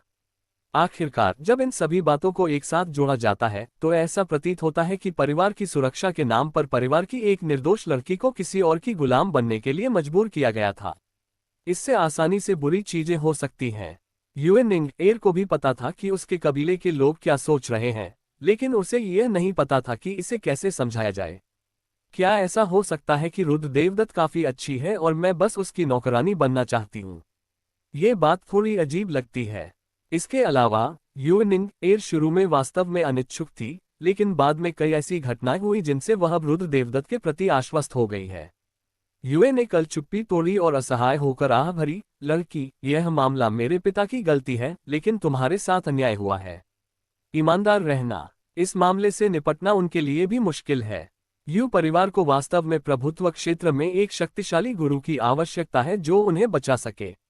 तियानयुन संप्रदाय के कारण उनके यू परिवार को भी बहुत सारी मौतों का सामना करना पड़ा। यदि वह इस मामले को सीधे तौर पर अस्वीकार कर देता है तो पूरे यू परिवार को उससे आपत्ति होगी। हर कोई मर सकता है, लेकिन उसकी बेटी यू मिंगमिंग खुद को बलिदान क्यों नहीं कर सकती? इस तरह के पारिवारिक न्याय के सामने यू मिंगमिंग के पास केवल एक ही विकल्प बचता है। यूएननिंग एर भी जानती थी कि उसके पिता क्या सोच रहे हैं। उसने झट से हाथ हिलाकर कहा, पिताजी, आपको मेरे बारे में चिंता करने की जरूरत नहीं है। मेरे गुरुजी बहुत अच्छे हैं। वे उतने अच्छे नहीं हैं जितना आप सोचते हैं। वे मेरे प्रति भी बहुत अच्छे हैं। यू मिंगमिंग ने अचानक भौहें चढ़ाते हुए कहा, सच में? यूएननिंग एर ने जल्दी से सिर हिलाया और यकीन से कहा, ये सच है, गुरुजी मेरे प्रति बहुत अच्छे हैं। और इस बिंदु पर उसकी आवाज अचानक रुक गई, मानो उसे एहसास हो गया हो कि वह ये शब्द नहीं कह सकती।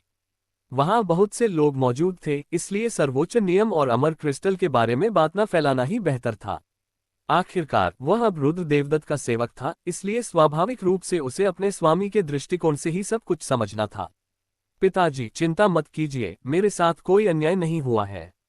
इसके विपरीत मुझे लगता है कि आप जैसे मजबूत पुरुष का अनुसरण करना एक ऐसा आशीर्वाद है जो अन्य महिलाएं कई जन्मों में भी प्राप्त नहीं कर सकती। यूएननिंग एर की आवाज में खुशी, थोड़ी राहत और प्रसन्नता झलक रही थी। एक पिता होने के नाते यू टुमारो स्वाभाविक रूप से अपनी बेटी के भावनात्मक बदलावों को महसूस कर सकता था और वह संदेह करने से खुद को रोक नहीं सका। क्या निंगेर ने जो कुछ कहा वह सब सच है? इस व्यक्ति की पृष्ठभूमि कैसी है कि वह निंग एर जैसी लड़की को इतनी आसानी से राजी कर सकता है? लेकिन फिर भी उसे थोड़ी राहत महसूस हुई। जब तक यूएननिंग र के साथ अन्याय नहीं होता तब तक वह मन ही मन काफी संतुष्ट रहेगा। इसके बाद हुई बातचीत कहीं अधिक सौहार्दपूर्ण रही। यूएननिंग एर काफी स्थिर मनोदशा में लग रही थी और तमाम इशारों के बावजूद उसने रुद्र देवदत्त के प्रति जरा भी नापसंदगी नहीं दिखाई। यूएमिंगटन ने आखिरकार राहत की सांस ली। ऐसा लगता है ये वास्तव में स्वैच्छिक था। जब दूसरों ने देखा कि यूएननिंग एर स्वेच्छा से तैयार है तो उन्होंने और कुछ नहीं कहा। आखिरकार रुद्र देवदत्त भी प्रभुत्व क्षेत्र का स्वामी था और वह निश्चित रूप से यूएननिंग एर का स्वामी बनने के योग्य था। रुद्र देवदत्त के आगमन की खबर को यू परिवार द्वारा बहुत सख्ती से छिपाकर रखा गया था और खबर को फैलने से रोकने के लिए लगभग तुरंत ही सभी को प्रतिबंधित कर दिया गया था। यू परिवार के लोगों के चेहरे भी उत्साह से भरे हुए थे।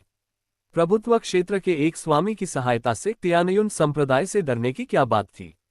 यूए परिवार के कई लोगों की नज़र में तियानयुन संप्रदाय उनका सबसे बड़ा दुश्मन था और उनके पीछे मौजूद यांग परिवार को इसके बारे में पता भी नहीं था। शाम के समय यूएननिंग एर फिर लौटी और उसने एक नया ताजगी भरा पहनावा पहन लिया। पहले तो उसका शरीर बेहद आकर्षक था। इन कपड़ों को पहनने के बाद उसका सुडौल शरीर पूरी तरह से निखर उठा, जिससे मोहकता का एक चरम भाव पैदा हुआ।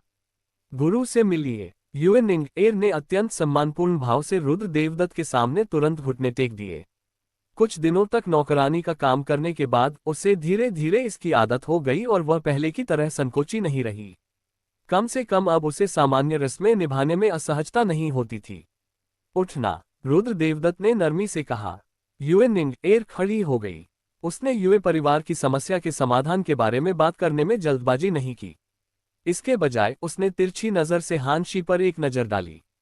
जब उसने देखा कि हानशी आंगन में नहीं है तो वह तुरंत समझ गई कि आज रात वह फिर से उसके साथ सोएगी। ये सोचते ही यूएननिंग एर का चेहरा तुरंत थोड़ा लाल हो गया और उसने कहा, गुरुजी, क्या आपको आराम करने की जरूरत है? अध्याय 398 दोहरी साधना का मार्ग, घर में अपमान।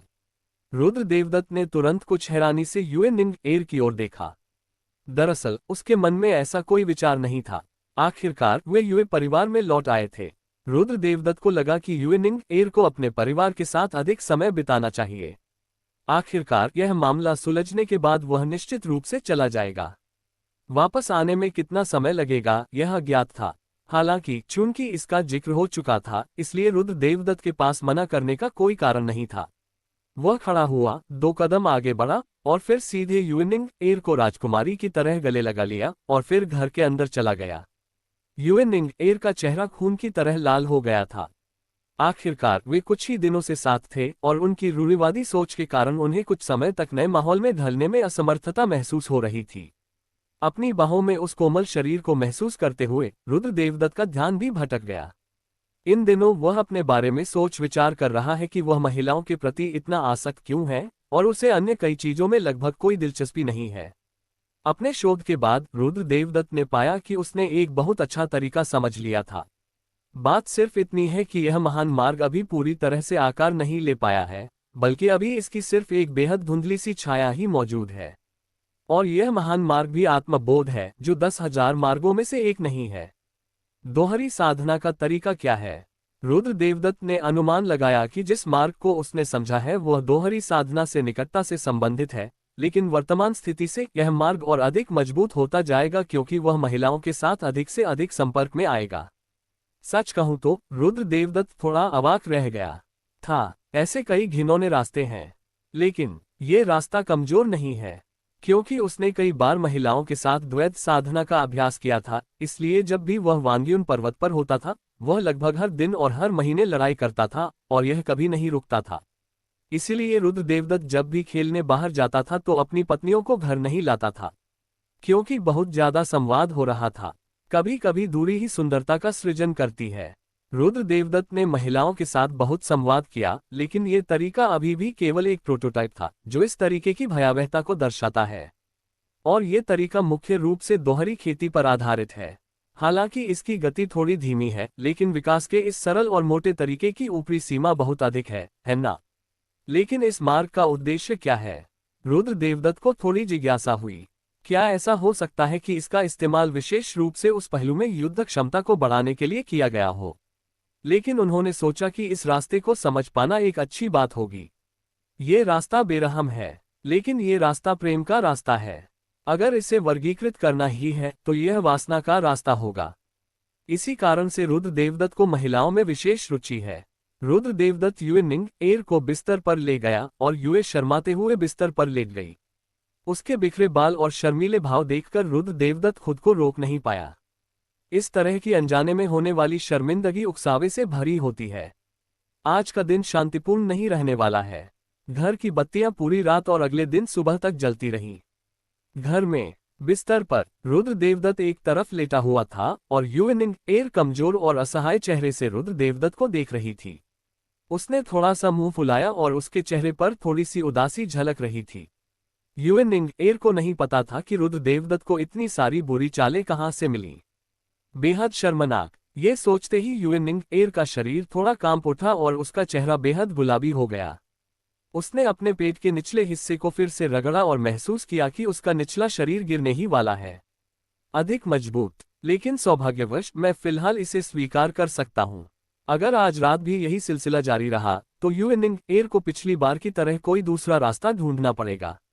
युए निंग एर बिस्तर पर आराम कर रही थी। उसके शरीर पर रजाई थी, लेकिन उसकी एक सफेद सुंदर टांग दिखाई दे रही थी जो बेहद आकर्षक लग रही थी। दूसरी ओर रुद्र देवदत्त गहरी सोच में डूबा हुआ था। पिछली रात से वह अपनी उस योजना पर ध्यान दे रहा था जो अभी पूरी तरह से विकसित नहीं हुई थी। उन्होंने पाया कि इस तरीके का असर न केवल उन पर बल्कि उनके साथ अभ्यास करने वाली महिला पर भी पड़ा। फुफकार, रुद्र देवदत्त ने अचानक अपनी भौहें ऊपर उठाईं।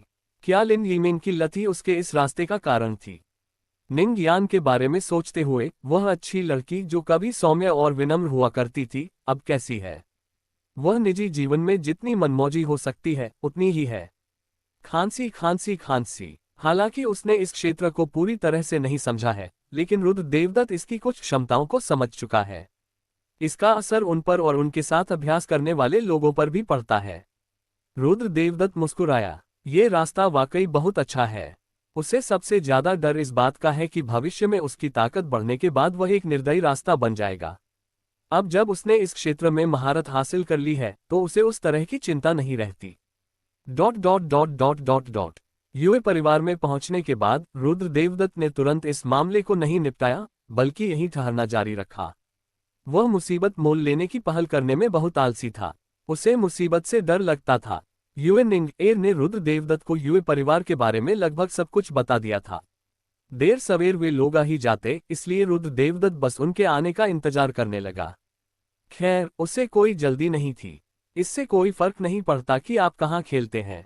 इसके बाद के समय में हानेक्सी और युए निंग एर के बीच संबंध और भी बेहतर होते गए। वे दोनों लगभग हमेशा साथ रहते थे, मानो कभी अलग न हो। रुद्र देवदत्त उनके प्रति सख्त नहीं था। वे ज्यादातर समय अपनी मर्जी से काम कर सकते थे और उन्हें हर समय उसकी सेवा करने की जरूरत नहीं थी। दूर से हानेक्सी और यूएनिंग एर को खुशी खुशी बातें करते देख रुद्र देवदत्त ने भी अपने होठों के कोने पर हल्की सी मुस्कान दिखाई, जिससे उसे मनचाहा परिणाम मिल गया। हानेक्सी अंतर्मुखी स्वभाव की है, लेकिन इसका मतलब यह नहीं है कि वह अपने दिल की बात कहने से कतराती है। बात सिर्फ इतनी सी है कि रुद्र देवदत्त के सामने उसे लगता है कि उसे हार नहीं माननी चाहिए और नियमों का पालन करना चाहिए। रुद्र देवदत्त ने उसे कई बार संकेत दिया था कि उसे इतना सोच समझकर काम करने की जरूरत नहीं है और वह अधिक सहज हो सकती है। आखिरकार हानेक्सी लंबे समय से उसका पीछा कर रही है, निचले लोक से लेकर परीलोक तक। जब उसने पहली बार उस पार कदम रखा था तब भी वह उसके पीछे पीछे आई थी। इसलिए रुद्र देवदत्त लंबे समय से उसे रिश्तेदार मानती थी। हालांकि नियमों का पालन करना पूरी तरह से बुरी बात नहीं है, लेकिन नियमों का अत्यधिक पालन करना अच्छा नहीं है। रुद्र देवदत्त ने अपनी नजरें हटा ली और इस मामले पर ध्यान देना बंद कर दिया। जब तक हानेक्सी को कोई साथी मिल जाए तब तक सब ठीक रहेगा। दो लोग एक साथ। अचानक आश्चर्य की एक चीख सुनाई दी। यूएनिंग एर ने घबराए हुए और चेहरे पर लाली लिए रुद्र देवदत्त की ओर देखा। रुद्र देवदत्त द्वारा उसकी ओर न देखते हुए वह तुरंत शांत हो गई और हानेक्सी को हाथ हिलाकर अभिवादन किया। नहीं नहीं, ये कैसे हो सकता है? हानेक्सी ने ज्यादा कुछ नहीं कहा। उसके चेहरे पर हल्की सी मुस्कान थी और उसने फिर से विषय बदल दिया। दूसरी ओर रुद्र देवदत्त ने अपनी आंखें सिकोड़कर उन दोनों लोगों को देखा। स्वाभाविक रूप से हानेक्सी की सारी बातें अभी अभी उसके कानों में पड़ी। ये लड़की आखिर बुरी बातें क्यों सीखने लगी है? कुछ बुदबुदाने के बाद रुद्र देवदत्त ने आराम करने के लिए अपनी आंखें फिर से बंद कर लीं। उसके बाद यू परिवार में दिन अपेक्षाकृत स्थिर रहे, लेकिन ये ज्यादा समय तक नहीं चला। 1 माह बाद आज पूरा यू परिवार उत्साहित था और अनगिनत लोग त्यानयुन संप्रदाय को कोस रहे थे और उसकी जय जयकार कर रहे थे। धिक्कार है, ये त्यानयुन संप्रदाय सचमुच घिनौना है। ये बहुत शर्म की बात है। अगर हम सचमुच ऐसा नहीं कर सकते तो हम उनसे लड़ेंगे। बिल्कुल सही, किसी व्यक्ति को मारा जा सकता है लेकिन अपमानित नहीं किया जा सकता। उन्होंने हमारा इस तरह अपमान किया है, अगर हम चुप रहे तो हम काइमिंग शहर में हंसी का पात्र बन जाएंगे। गाली गलौज की आवाजें लगातार गूंजती रहीं और कई लोग आक्रोश से भरे हुए थे और वे त्यानयुन संप्रदाय के साथ जान की बाजी लगाकर लड़ना चाहते थे। रुद्र देवदत्त ने भी थोड़ा सा माथा सिकोड़ा। उसने अपनी आध्यात्मिक इंद्रियों का प्रयोग किया और पाया कि यू परिवार फूलों की मालाओं से भरा हुआ था। इस प्रकार की मालाएं वैसी ही थीं जैसी मानवलोक में मृतकों की स्मृति में धारण की जाती हैं। इतनी सारी मालाएं हैं कि लगभग पूरा यू परिवार ही घिरा हुआ है और यहाँ कई त्यानयुन संप्रदाय के गुरु मौजूद हैं। यू परिवार का कोई भी सदस्य अगर इसे लेने की हिम्मत करेगा तो वे उसे बिजली से मार डालेंगे। हालांकि काइमिंग शहर में मनमाने ढंग से लोगों को मारना मना है, लेकिन यह नियम शक्तिशाली लोगों के लिए बेकार है और स्वाभाविक रूप से अमर सम्राट स्तर की शक्ति को नियंत्रित नहीं कर सकता है। अगर यूए परिवार के पास अब कोई अमर सम्राट नहीं होता तो त्यानयुन संप्रदाय अंदर जाकर यूए परिवार को नष्ट कर देता। हमें ये सब करने की आवश्यकता क्यों है? हा, क्या ये यू परिवार है? ये तो सच में कायरों का झुंड है। ये हास्यास्पद है। अमर सम्राट स्तर की शक्ति भी इस हद तक गिर सकती है और इस तरह के अपमान को सहन कर सकती है। अगर मैं होता तो मैं आत्महत्या करने के लिए कोई जगह ढूंढ लेता। मुझे डर है कि भविष्य में काइमिंग शहर में यू परिवार सिर्फ एक मजाक बनकर रह जाएगा। अध्याय 399। क्या यह अमर सम्राट की शक्ति है? व्यंग्य और उपहास की आवाजें लगातार गूंजती रहीं और त्यानयुन संप्रदाय के कई लोगों ने आग में घी डालने का काम किया और यू परिवार को बदनाम करना और उसका मजाक उड़ाना जारी रखा। इसलिए बहुत से लोगों ने उनका अनुसरण करना शुरू कर दिया। बेशक वे केवल नकल नहीं कर रहे थे। धर्मनिरपेक्ष दुनिया में आम लोगों के मन में अमीरों से नफरत करने का विचार होता है और सुसंस्कृत दुनिया में बहुत से लोगों के मन में भी शक्तिशाली लोगों से नफरत करने का विचार होता है। क्योंकि बलवान लोग अपनी इच्छा से उनकी जान ले सकते हैं, इसलिए बलवान लोग उनसे श्रेष्ठ समझते हैं और उन्हें चींटियों के समान मानते हैं। इसलिए जैसे ही मौका मिलेगा ये कमजोर लोग उन पर पैर रखने का रास्ता ढूंढ लेंगे। आपको यह अवश्य ही पता होना चाहिए कि यह अमर सम्राट के स्तर की शक्ति है। इससे पहले किसने उसके पीठ पीछे उसके बारे में बुरा भला कहने की हिम्मत की होगी, जब तक कि वे बेहद मजबूर न हो। पर अब वे दरवाजे पर खड़े होकर गालियां बक रहे थे और पूरा यू परिवार शांत था और किसी ने कोई प्रतिक्रिया नहीं दी, जिससे कई लोग और जोर से बातें करने लगे। एक ही समय पर यहाँ जो कुछ हुआ है वह लगातार काइमिंग शहर में भी फैल रहा है और पूरे यू परिवार की प्रतिष्ठा मिट्टी में मिल गई है। यू परिवार में रुद्र देवदत्त ने थोड़ा सा माथा सिकोड़ा और उसने अपने बगल में गुस्से में बैठी युए निंग एर की ओर देखा। युए निंग एर भी युए परिवार से थी। युए परिवार का इस तरह अपमान होने पर उसे बहुत बुरा लगा और वह बाहर जाकर उन लोगों से लड़ना चाहती थी। रुद्र देवदत्त मुस्कुराए और फिर हल्के से बोली, निंगर, तुम्हारे परिवार को जो चाहे करने दो, मैं यू परिवार की तरफ से जिम्मेदारी संभाल लूंगी। आखिरकार उन्होंने कहा था कि वे यू परिवार की समस्या का समाधान करेंगे। अब इतना समय बीत चुका है और उन्होंने कोई कदम नहीं उठाया है, इसलिए उन्हें कुछ तो दिखाना ही होगा। ये सुनकर युए निंग एर के चेहरे पर तुरंत खुशी झलक उठी। उसने जल्दी से घुटने टेककर रुद्र देवदत्त को अत्यंत आदरपूर्वक और विनम्रता से प्रणाम किया। गुरु, आपका धन्यवाद। उसका व्यक्तित्व हानशी से मिलता जुलता है और वह भी बहुत अनुशासित व्यक्ति है। उन लोगों की तरह नहीं जो रुद्र देवदत्त का फायदा उठाकर उससे कुछ विशेष व्यवहार प्राप्त करे और फिर उसका फायदा उठाएं।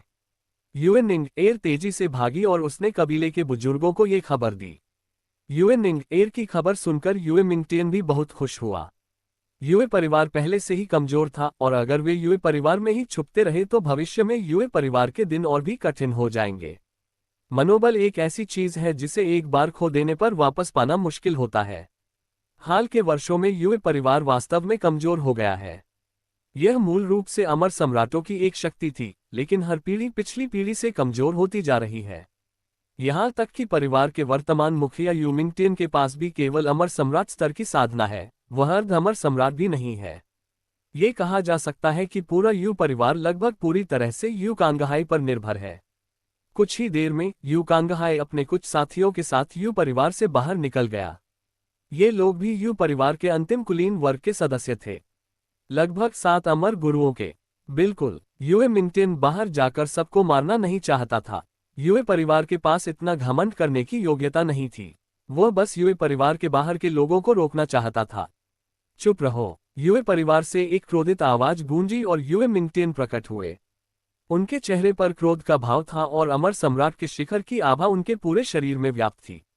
पलक झपकते ही आसपास के सभी लोग चुप हो गए। केवल तियानयुन संप्रदाय के कई लोग अभी भी युए मिंगटियन और अन्य लोगों को अपने चेहरे पर मजाक का भाव लिए देख रहे थे। कई दर्शकों के लिए वे केवल चलन का अनुसरण कर रहे थे। अगर उनसे सचमुच यू परिवार के खिलाफ जाने को कहा जाता तो उनमें इतनी हिम्मत नहीं होती। इसके अलावा यू परिवार अब केवल कमजोर हुआ है, लेकिन अभी भी शक्तिशाली अमर सम्राट मौजूद हैं, जो अभी भी एक ऐसी हस्ती है जिन्हें बहुत से लोग चुनौती नहीं दे सकते। युए मिंगटियन ने चारों ओर नजर डाली और फिर ठंडी आवाज में कहा, आप सभी को क्या लगता है कि मेरे युए परिवार को धमकाना आसान है? उस भयावह दबाव ने वहां मौजूद कई लोगों को खुलकर बोलने पर मजबूर कर दिया। एक क्षण के लिए उन्हें यू परिवार के साथ हुई भयावह घटना याद आ गई। यह अमर सम्राट की शक्ति है। उनकी हिम्मत कैसे हुई दरवाजे पर खड़े होकर दूसरों के बारे में बुरी बातें कहने की। हालांकि इसी क्षण एक समान रूप से शक्तिशाली दबाव फूट पड़ा, जिसने सीधे युए मिंगटियन की आभा को उड़ा दिया और एक ठंडी हंसी फैल गई। अरे, क्या ये यू परिवार के मुखिया नहीं है? तुम्हारी हिम्मत कैसे हुई युए परिवार को छोड़ने की? तुम वाकई बहादुर हो। मुझे लगा था कि तुम युए परिवार में कछुए की तरह छिप जाओगे। एक हटे कट्टे अधेड़ उम्र के व्यक्ति ने ठंडे स्वर में बात की।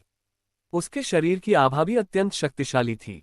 वह अमर गुरु के शिखर स्तर की साधना कर रहा था और उसका स्तर युए मिंगटियन से भी थोड़ा अधिक था। रेंजी, इतना घमंडी मत बनो। युए परिवार के दूसरे मुखिया तुरंत दहाड़ उठे। उनका चेहरा गुस्से से लाल था। अगर पहले ऐसा न होता तो शायद दोनों के बीच सीधा युद्ध छिड़ जाता। लेकिन युए परिवार की स्थिति अब वाकई बहुत खराब है, इसलिए उसने अभी भी अपने गुस्से पर काबू रखा। रेंजी ने व्यंग्य करते हुए कहा, अहंकारी, अहंकार कहाँ है? क्या तुम्हारा युए परिवार अब कायरों का समूह नहीं बन गया है? क्या मैंने कुछ गलत कह दिया? कुछ समय पहले तुम्हारे युए परिवार के मुखिया को मेरे तियानयुन संप्रदाय ने लगभग मार ही डाला था। तुम्हारे युए परिवार का क्या? तुम तो पादने की भी हिम्मत नहीं करते। ये सचमुच हास्यास्पद है। आपके परिवार के मुखिया लगभग मर ही गए थे, लेकिन आप खड़े होने की हिम्मत नहीं कर रहे हैं। ऐसे परिवार में रहने का क्या फायदा? मुझे लगता है कि यू परिवार को जल्द से जल्द भंग कर देना बेहतर होगा। ये वाकई शर्मनाक है। ये शब्द सुनते ही आसपास मौजूद कई लोग अपनी हंसी नहीं रोक पाए। बेशक ये सभी लोग तियानयुन संप्रदाय से हैं। हालांकि दूसरे लोग हंसना चाहते थे, लेकिन उन्होंने खुलकर हंसने की हिम्मत नहीं की। अमर सम्राट के स्तर की एक शक्ति वास्तव में परिवार में छिपी हुई है। उनके अपने ही लोग लगभग मौत के घाट उतार दिए जाते हैं और वे मदद नहीं करते। हाँ हाँ हाँ, यू परिवार अब सिर्फ एक मजाक बनकर रह गया है। व्यंग्य भरी आवाजें लगातार गूंजती रहीं। यूएमिंगटन और यूए परिवार के बाकी सदस्य उस समय गुस्से से भरे हुए थे और उन लोगों को जान से मार देना चाहते थे। यूए परिवार की प्रतिक्रिया देखकर कई लोग अपना सिर हिलाए बिना नहीं रह सके। ऐसा लग रहा था कि यूए परिवार सचमुच अतीत का हिस्सा बनकर रह जाएगा। इस तरह अपमानित होने पर भी उन्होंने कोई प्रतिक्रिया नहीं दिखाई। इस समय यूएमिंगटन ने गहरी सांस ली और उसने दूसरे बुजुर्ग और अपने बगल में बैठे यूए झो की ओर देखा। अगले ही पल तीनों आकृतियां पल भर में गायब हो गईं और भयावहता तुरंत फैल गई। रुद्र देवदत्त जैसे माहिर योद्धा के समर्थन में होने से उन्हें और किस बात की चिंता करने की जरूरत है। यूएमिंगटन के मन में भी अपने विचार थे। आखिरकार उन्होंने अपनी बेटी की बलि दी थी, इसलिए उन्हें रुद्र देवदत्त के महत्व का सदुपयोग करना ही चाहिए। लाभ उठाए। वह चाहता था कि सभी को पता चले कि उनके यू परिवार के पीछे एक गुरु है जो भविष्य में बहुत सी परेशानियों से बचा सकता है। बेशक मूल धारणा ये थी कि वे इस संकट से बच सकते हैं। यूएमिंगटन को इस बात का बिल्कुल भी भरोसा नहीं था कि वह इस संकट से सुरक्षित बच पाएगा।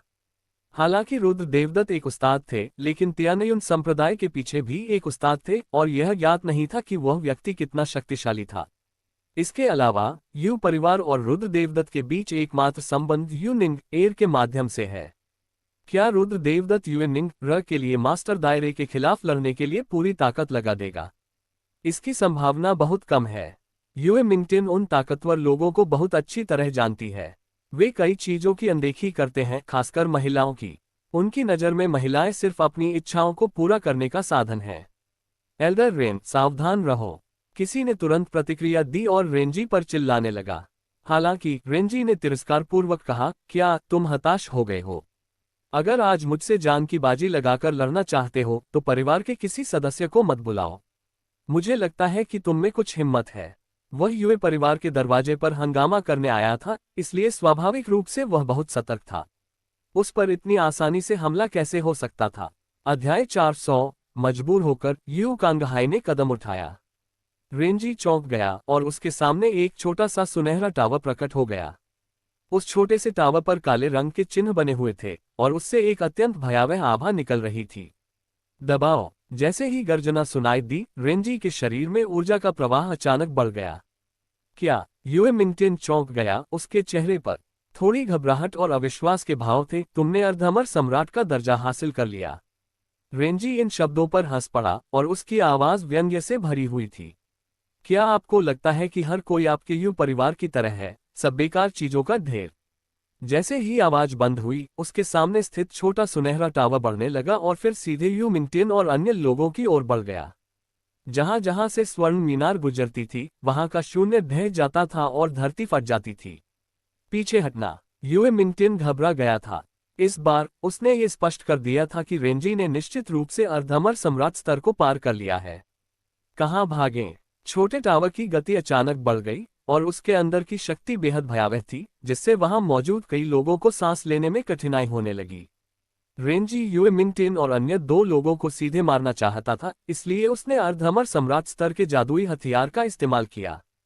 टकराना। एक जोरदार धमाका हुआ और हवा बहुत तेज चल रही थी। हवा और लहरें तलवार की तरह थीं और इस नज़ारे को देख रहे कई लोगों के चेहरे कट गए और खून बहने लगा।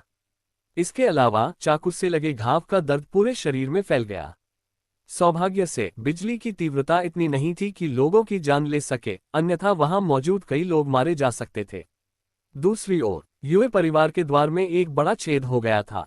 मूल द्वार पूरी तरह से गायब हो गया था, केवल एक गोलाकार गहरा गड्ढा बचा था और जमीन पर एक बड़ी दरार थी जिसने लगभग पूरे यूए परिवार को दो हिस्सों में बांट दिया था। यदि यू परिवार के अन्य सदस्यों ने तुरंत प्रतिक्रिया न दी होती और बचाव न किया होता, तो ये हमला यू परिवार में भारी जानमाल के नुकसान का कारण बनने के लिए पर्याप्त होता। यूएमिंगटन ने छुपकर हमला करने की योजना बनाई थी, और क्या उसने ऐसा किया भी? रेंजी अपनी साधना को छिपा रहा था और यूए परिवार के लोगों को घातक प्रहार देने की तैयारी कर रहा था। दुर्भाग्यवश उसने फिर भी यू परिवार के लोगों को नहीं मारा। फुफकार। इस दृश्य को देखकर कई लोग दंग रह गए। क्या यह एक अर्धअमर सम्राट की शक्ति है? यह अमर गुरु के स्तर का नहीं है।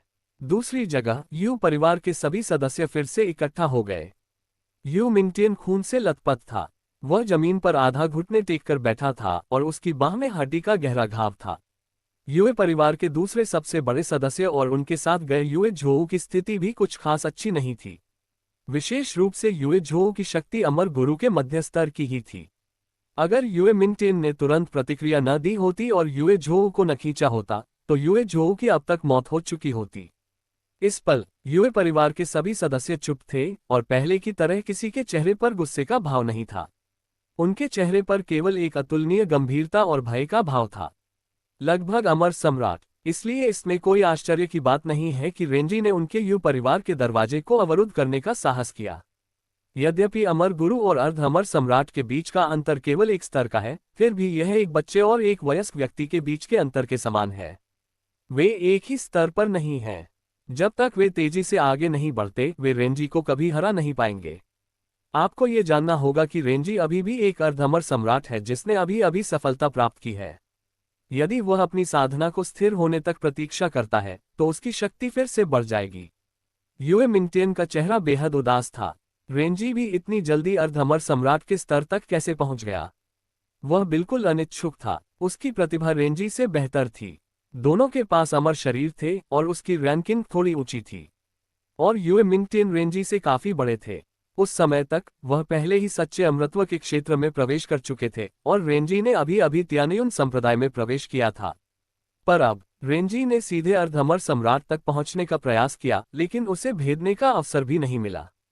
लानत है। ये कहा जा सकता है कि यू परिवार की स्थिति वाकई अच्छी नहीं है। वह परिवार के कामों में बहुत ज्यादा समय तक उलझा रहा, जिससे उसकी साधना में बाधा उत्पन्न हुई। हा, क्या ये यू परिवार है? उस समय में कितना शक्तिशाली था। उपहास की आवाज गूंज उठी और रेंजी ने युए मिंगटियन और अन्य लोगों को उपहासपूर्ण चेहरे से देखा। वह युए परिवार को बिल्कुल भी गंभीरता से नहीं लेता था। भले ही युए परिवार में कोई अमर सम्राट होता, तब भी वह बोलने में उतना ही बेईमान रहता था। युए परिवार में एक अमर सम्राट है और उनके त्यानुयुन संप्रदाय में भी एक है। उनकी नज़र में यू परिवार का विनाश उनके हाथों जल्द ही या देर से होगा, ये केवल समय की बात है। उन्होंने तुरंत कार्रवाई इसलिए नहीं की क्योंकि उनके त्यानुयुन संप्रदाय के पूर्वज युए परिवार के पूर्वज को सीधे नष्ट करने का अवसर तलाश रहे थे। आखिरकार वह एक अमर सम्राट भी है।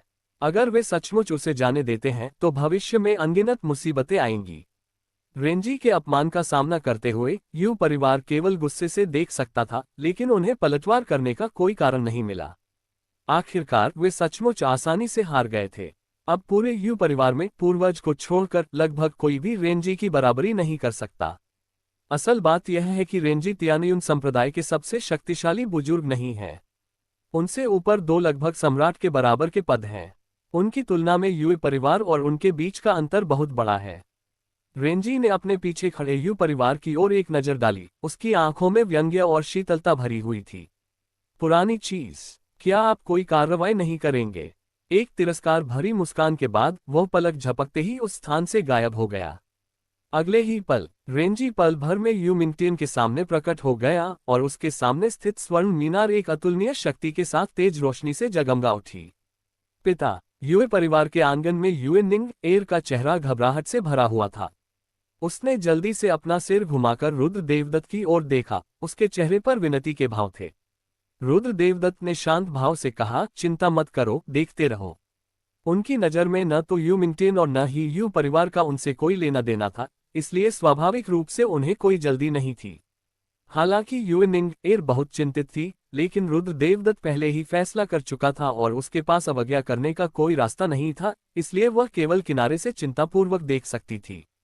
यू परिवार के प्रवेश द्वार पर युए मिंगटियन भयभीत हो गया। उसे उम्मीद नहीं थी कि रेंजी उसे मारने की हिम्मत करेगा। आपको ये जानना होगा कि युए परिवार उसके पीछे है और वहां एक अमर सम्राट भी है। उसकी यह मजाल। रेंजी के चेहरे पर एक ठंडी मुस्कान थी। मेरे लिए मर जाओ। युए मिंगटियन प्रतिरोध करने के लिए अपने जादुई हथियार का उपयोग करने ही वाला था, लेकिन रेंजी ने पहल की और वास्तव में दोनों पक्षों के बीच शक्ति का अंतर था। अगर इस हमले को रोक भी दिया जाता तो यू मिंगटियन या तो मर जाता या अपंग हो जाता। मालिक, उसके बगल में खड़े लोग भी घबराए हुए लग रहे थे। ठीक उसी समय जब दोनों टकराने ही वाले थे तभी बीच में एक आकृति प्रकट हुई और वह थोड़ी असहाय सी लग रही थी। युए कांगहाई ने अपना हाथ उठाया और लहराया और भयानक शक्ति फूट पड़ी। इसके परिणाम चारों ओर फैल गए और अमर राजा के स्तर से नीचे के सभी साधक तुरंत ही नष्ट हो गए। कुछ लोगों को छोड़कर जिन्हें उनके बड़ों ने बचा लिया था, यू परिवार के आसपास के कम से कम 60% लोग अचानक मर गए। जो लोग अभी भी जीवित थे वे अपने चेहरों पर भय और दहशत लिए तेजी से पीछे हट गए। क्या यह अमर सम्राट है? तुम हद से ज्यादा आगे बढ़ गए हो। युए कांगहाई की ठंडी आवाज सुनाई दी और रेंजी ने मुंह से खून थूक दिया, पीछे की ओर उड़ गया और जमीन पर गिर पड़ा। अपने पूर्वज को प्रकट होते देख यू मिंगटियन ने आखिरकार राहत की सांस ली। युए कांगहाई की ठंडी आवाज सुनाई दी, क्या त्यानयुन संप्रदाय सचमुच मेरे युए परिवार के साथ जान की बाजी लगाकर लड़ने को तैयार है? मेरा युए परिवार पहले ही इस हद तक पीछे हट चुका है, फिर भी आप क्यों बेवजह कोशिश कर रहे हैं? स्वागत है आपके अपने चैनल टीएम नॉवल वर्ल्ड्स में। आज की रोमांचक कहानी देवगिरी महापीठ, रहस्य, शक्ति और अद्भुत युद्ध की एक अनोखी दुनिया पर आधारित है। अगर कहानी पसंद आए तो लाइक, सब्सक्राइब, कमेंट, शेयर जरूर करें। डिस्क्लेमर, ये कहानी सिर्फ मनोरंजन और कल्पना पर आधारित है। इसका किसी व्यक्ति